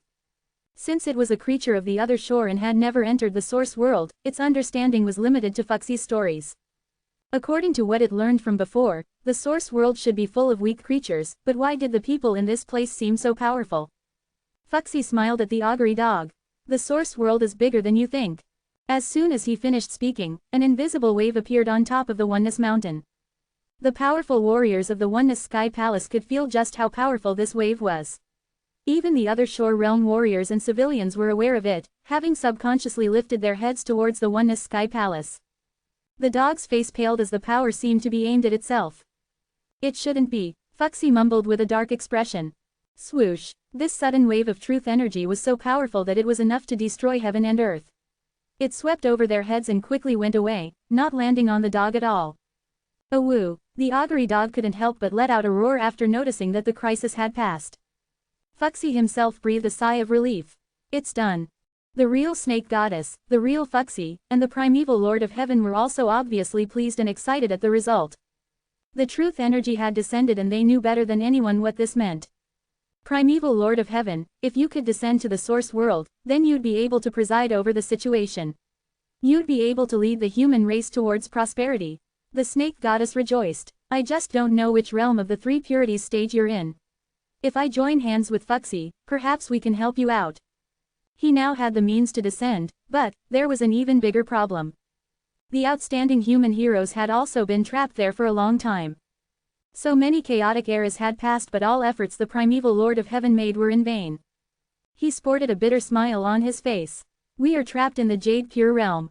Everyone's hearts lurched at the mention of the words, Jade Pure Realm. The three purities stage was divided into the Grand Pure Realm, the Supreme Pure Realm, and the Jade Pure Realm. The augury dog belonged to the outermost layer, the Grand Pure Realm. Those who could enter the Supreme Pure Realm were supernormal to the augury dog's eyes. How could this old man in front of it reach the Jade Pure Realm? That place only existed in legends the augury dog had learned. Some people were able to enter this realm but none ever came out. Chapter 3317, Summon a Powerful Warrior from Other Shore. It was known that before the human civilization came to life, the element spirit civilization was relatively open. In fact, they even helped other civilizations that just arrived at the other shore back then. However, the price for their help was that those civilizations could not threaten the element spirit civilization. Besides, as the second civilization, the element spirit civilization had many advantages, thus they were much more powerful than the other civilizations. Meanwhile, the concept of the finale way had already existed in the first few chaotic eras. But the members of the element spirit civilization internally agreed that it was a ridiculous idea. All the time, the whole element spirit civilization only watched the other civilizations struggle on the other shore amusingly. It wasn't until the birth of the human civilization that the element spirit civilization felt a sense of trepidation. Most civilizations felt that to step into stage 33 was enough to prove their strength. After all, it wasn't easy for even the Chaos Ancient Gods or the Wind King to explore that stage much deeper. Indeed, there were only about 8 races that had reached the innermost part of the stage, the Jade Pure Realm, up until now. Those 8 races were quite ancient and were considered legendary. That was also the reason why the augury dog was surprised. I believed that our human race was extraordinary when I obtained the unique information from the 6-pattern blood storing tree. However, I didn't expect that you would reach the Jade Pure Realm. At that moment, the snake goddess' eyes glinted. On the other hand, the primeval Lord of Heaven looked calm. He shook his head and said, "Truth be told, it isn't that none of those civilizations that came after us couldn't surpass our human civilization, it's just that the element spirit civilization never gave them a chance." The snake goddess nodded firmly and added, "If they finish the purge way as they planned, then there will be no chance for the entire chaos to survive in the end." A faint smile graced the primeval Lord of Heaven's face. That's not necessarily the case. The degree of chaos will always increase and never decrease. According to their plan on the purge way, it will only greatly delay the development of chaos, he said. In general, all the activities in the world were in constant chaos. Every time another round of chaos began, the degree of chaos always increased. If only 10,000 creatures were to survive the purge way of the element spirit civilization, then the increase of chaos would naturally slow down. However, as long as even one creature was alive, then it would always increase. Perhaps after thousands of chaotic eras, the finale way would still need to be done. Therefore, the primeval Lord of Heaven reasoned that the purge way of the element spirit civilization was not a solution but a way of delay. Whatever was supposed to come would still come. Upon hearing the primeval Lord of Heaven's words, the snake goddess, Fuxi, Zen, Pierce, and the others present also felt quite enlightened. Although all of them firmly believed in the finale way, some part of them agreed with the concept of the purge way and thought that it was another way to save the chaos, even if it was too cruel. Based on the primeval Lord of Heaven's analysis, they understood that Yellow Thirk and Divine Farmer had chosen the wrong path from the very beginning, and that path was destined to fail. "It's a pity that Divine Farmer and Yellow Thirk stubbornly chose the wrong course," said Pierce with a shake of his head. "Some people are just like that. They could never realize that they are wrong by themselves. They need to be slapped awake," Fuxi said nonchalantly. Pierce's face lit up when he heard Fuxi's words. "Are you saying that you people of Pear Hill will take action?" he asked. After the Oneness Sky Palace and the Bering race had a fallout with each other, they only had the occasional trivial fights. Also, Pear Hill had never fought head-on because there were rules. As a result, the Sun Crow race launched a surprise attack, and the Oneness Sky Palace almost suffered a catastrophe. Thus, the Oneness Sky Palace must be lying if they ever said that their people felt no resentment at all. Then again, they had no other choice but to endure as Eastern Emperor Tai was still trapped. But, it was true that they would be happy if Pear Hill did do something. If Pear Hill kept tolerating them, of course, they would come to torment us someday. Actually, when the Sun Crow race took action this time, it meant that the war had begun. "The most important reason is that what they are doing currently is completely unbearable," said the snake goddess. What they are doing now?" Pierce asked cautiously. They used a strange kind of flame to burn many provinces of the source world. That flame didn't damage the warriors at the chaotic source realm, but the ordinary creatures that are below the other shore realm. They have already set fire in 300 provinces in succession, the snake goddess explained. What? How could they do such a brutal thing? Why did they do that? Is it just to clean up those big provinces? Is Yellow Thirk crazy? The strong warriors of the Oneness Sky Palace felt distressed at the news. Even if the Bering race was quite powerful, they couldn't just slaughter lives recklessly like that. While everyone was still confused, Master Hai, who was on the far left of the Supreme Dragon Hall, suddenly said, "Usman, I'm afraid that's their purpose." The snake goddess nodded at him, which showed that he was right. Master Hai's reminder made the powerful warriors of the Oneness Sky Palace quickly realize why the Bering race did such a thing. Trigger the negative emotions of the source world. Have they got Usman? The Yellow Thirch's plan all along was to control the entire source world through Usman. At that point, everyone's fears and anxieties further intensified.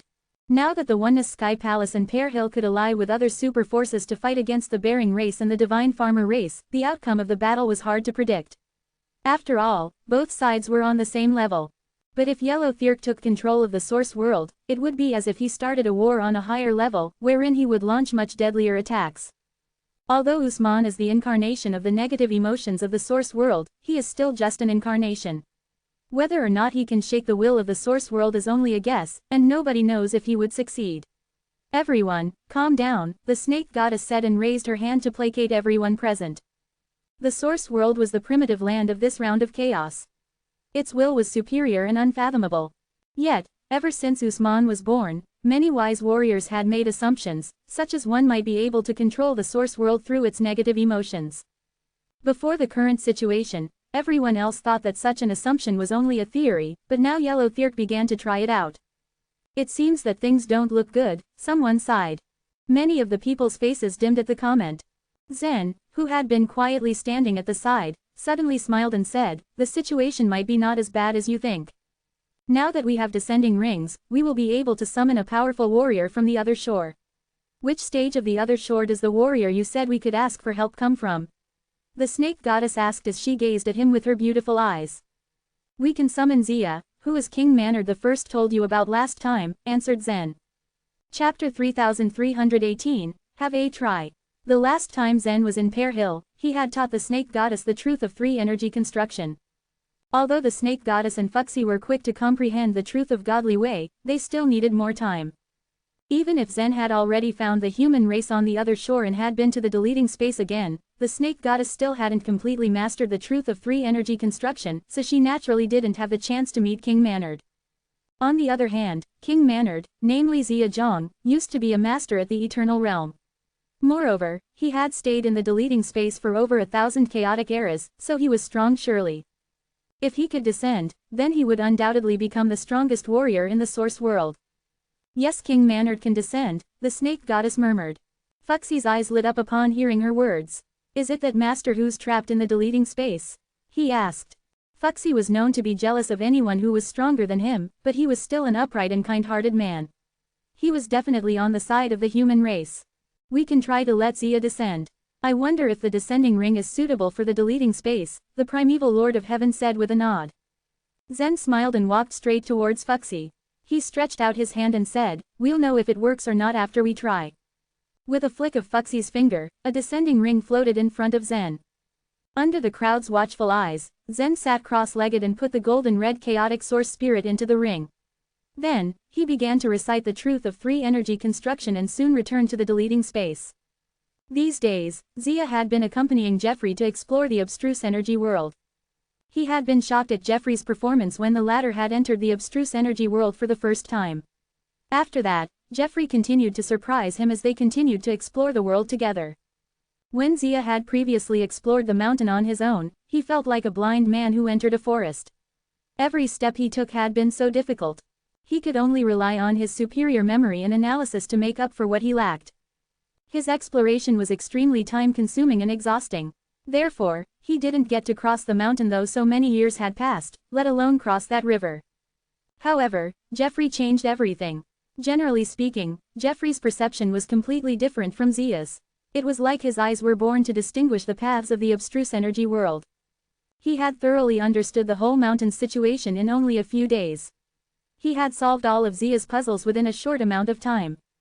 Zia's only regret was that Jeffrey was right when he said that the mountain didn't have any resources and he wasn't interested in it.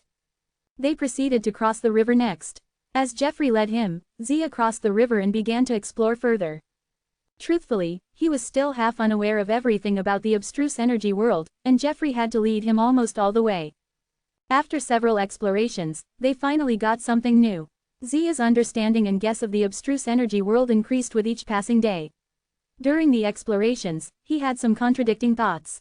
He wanted to get in touch with the creatures in the abstruse energy world, and more importantly, he wanted to know about the civilization of this world. Yet, the abstruse energy world wasn't as safe as it looked. Many times during their explorations, it was Jeffrey who found the dangers ahead of time and rushed with him, which allowed him to escape back to the deleting space. Even though the abstruse energy world was dangerous, it was still fascinating. Zia even treated Jeffrey like a rare treasure. He tried his best to meet any requests Jeffrey made, as long as they were within his abilities. When Zen returned to the deleting space, he saw that another magnificent and exquisite palace had been built on the other side of the deleting pillars. Of course, the palace was for Jeffrey. Even if Zia was omnipotent in this space, it still took him a lot of effort to build such a palace out of thin air with the truth of free energy construction. Zen waited in front of the palace for a while. Then, Zia appeared in front of him through the space fluctuation. Back then, Zia had always acted like he was a transcendent being whenever he was in front of Zen. This time, however, he was completely different. He jovially smiled as if he was good friends with Zen. In turn, Zen was confused, but he respectfully asked, "Master Zia, where is Jeffrey?" "He is still in the abstruse energy world. He has been staying there for the past few days," replied Zia. "Will he be in danger as he is alone?" Zen asked again worriedly. He would be lying if he said he wasn't worried about Jeffrey when he handed him over to Zia. Zia patted his head and said, "We've encountered several dangers recently, but that kid escaped the abstruse energy world at such an amazing speed every time. He should be fine." The space in the abstruse energy world existed in a very special form, so Zia couldn't understand the way Jeffrey moved. When Zen saw that Zia was sure of his words, he felt slightly reassured. After all, Zia had been in the abstruse energy world for so many years. Fortunately, Jeffrey was like a fish in the water when he was in the abstruse energy world, so it meant that he could protect himself. "This time, I didn't come to see Jeffrey," said Zen. "What happened?" Naturally, Zia was confused. He thought that Zen was eager to come back because he was worried about his son. "I want to invite you to descend to the source world," replied Zen. Zia's eyes widened to the size of saucers. "Descend? That's too dangerous," he exclaimed. In reality, his control over the space could allow him to go to the chaos on his own. But something happened to him before. Many chaotic eras ago, he had tried to throw the things which were created in his inner world into the chaos. However, the second he did so, the things he threw triggered the truth and eventually disappeared. He had given up doing that since then. As soon as Zen noticed Zia's hesitation, he told him about the descent of the augury dog and took out the descending ring. When Zia was still unsure, the primeval Lord of Heaven appeared again. He smiled and said, "You have always been cautious, and cautiousness ensures safety. After all, the deleting space is still a bit different from the other shore." Upon hearing those words, Zia stretched out his hand and brought out a dark cyan toad from his inner world. Meanwhile, in the Supreme Dragon Hall, everyone silently waited for the master who was to descend from the deleting space. As Zen opened his eyes, a cyan toad appeared under the descending ring. Everyone's expressions became more unreadable at that moment, and the entire hall became even quieter. Since they had met the augury dog, which descended from stage 33 once, many of them thought that the toad was that master they were waiting for. A violent wave came from the sky, but the toad avoided the punishment of the truth. Once Zen had confirmed that it was safe, he returned to the deleting space. A few seconds later, Zia finally appeared in the Supreme Dragon Hall. Chapter 3319, Dorothy's Situation. Zia had lived for a long time. It was only natural that he emitted a strong aura of vicissitudes when he descended into the source world. His aura was completely different from that of the primeval Lord of Heaven. While the latter gave people the impression that he was someone full of wisdom and knowledge, Zia seemed like the aggressive sort. Back when the primeval Lord of Heaven created the Enlightenment sect, he had entrusted Zia with an important post. In fact, these masters of the human race could successfully become eternal warriors and reach the eternal realm because of Zia. When the many powerful warriors of the Oneness Sky Palace sensed the man's aggressive aura, their expressions shifted. In terms of cultivation alone, Zia was merely an eternal warrior. But his aura was far stronger than that of Eastern Emperor Tai, Fuxi, and the Snake Goddess. Was he the powerful master that had descended from the deleting space? I really didn't expect to come back after over 1,000 chaotic eras. Zia strolled along the Supreme Dragon Hall before cupping his hands toward the primeval Lord of Heaven above Zen's head. Master, may I have a look at this world? Of course, the primeval Lord of Heaven nodded. Once Zia took a single step forward, everyone was blinded by a white flash of light. They felt nearly no fluctuation in the space, but the man had completely disappeared from the hall. High up in the sky of the Bloom Divine Province, Zia stood atop the clouds, overlooking the vast land. In the deleting space, Zia had absolute freedom. But it was a mere recycle bin to the chaos. The Land of Ashes, which was its another name, was a place where garbage and ashes belonged. Whoosh! Once Zia took a deep breath, the clouds within a 100,000-mile radius surged rapidly toward his stomach. Once the clouds dissipated, everything in the Bloom Divine Province came into view. When leveled roads and plains were all he could see, a strange look came over Zia's face. The shape of the world was far from what he had imagined. In the 77th chaos, the human civilization was established among vast starry regions, while the source world was much like a giant egg. Every large province was about the size of a starry region. After taking some time to observe, Zia returned to the Supreme Dragon Hall and bowed to the primeval Lord of Heaven. I've already observed this world, but I still hold much doubt in my heart. If you have any questions, just ask, urged the primeval Lord of Heaven with a smile. And so the Snake Goddess came forward and answered the questions about the general situation of the source world. Once Zia picked up more information, the Snake Goddess continued, because Eastern Emperor Tai is trapped on the other shore, the Oneness Sky Palace is in danger without any eternal warrior to guard it. But the people of the Oneness Sky Palace have no intention of moving to the Pear Hill, so now, they need a powerful warrior to guard it. When Pierce, Auden and the other elders of the Oneness Sky Palace heard the Snake Goddess' words, their eyes suddenly lit up. Moving the Oneness Sky Palace to the Pear Hill was far too big a project, not to mention the fact that the Oneness Sky Palace was already in a state of panic.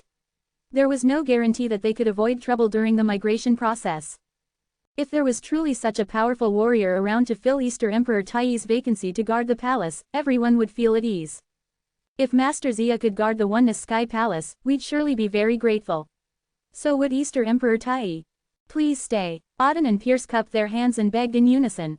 Much to their surprise, Zia said, but I still have something important to take care of in the deleting space. Returning to chaos was a unique experience for Zia, but his focus was still on the abstruse energy world.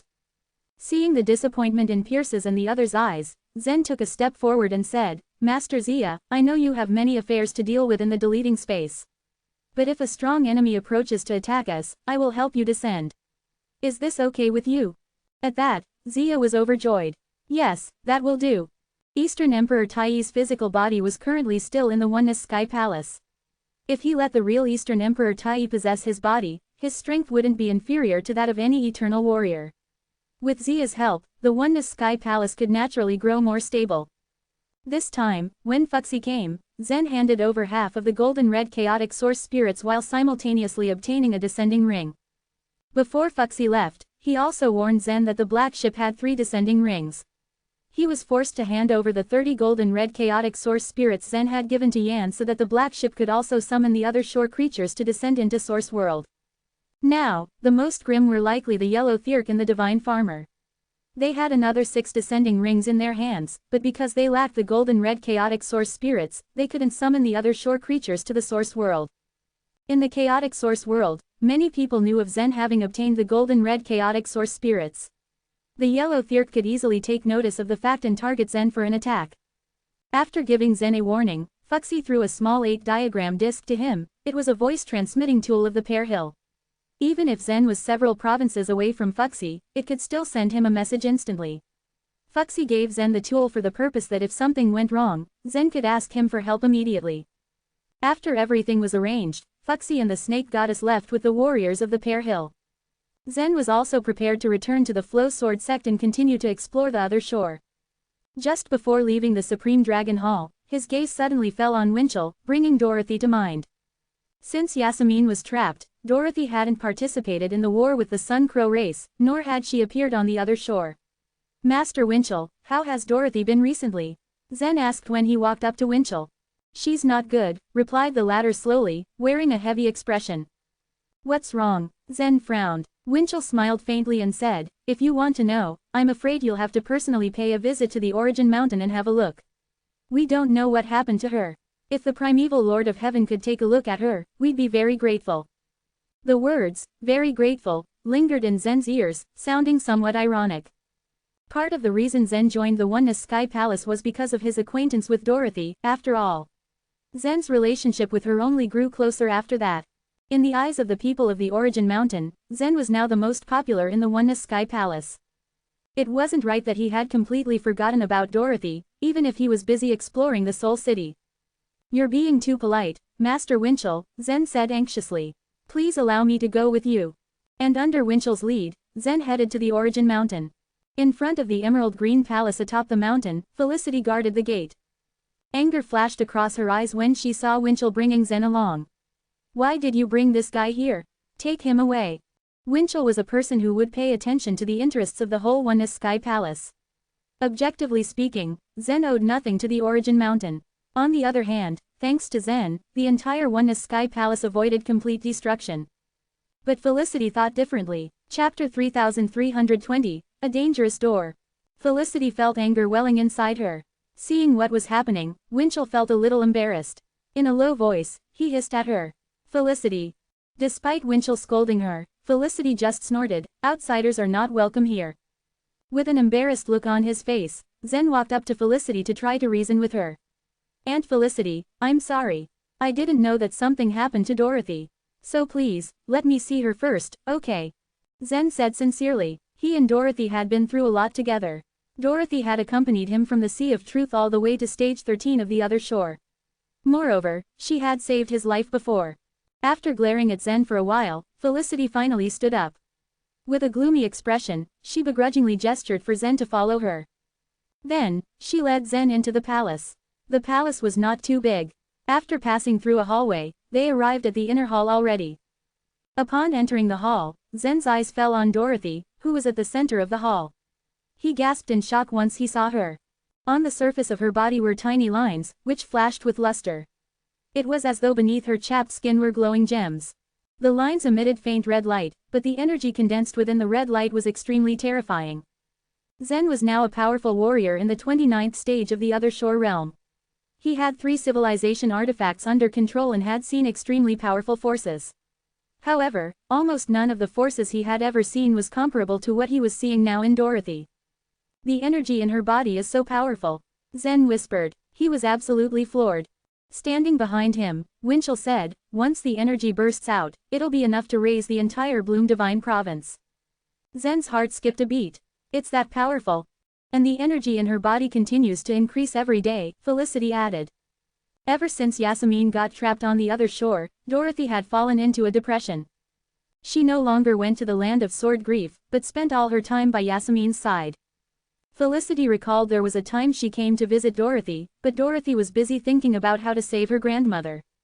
Back then, Felicity thought that Dorothy was just wishfully thinking.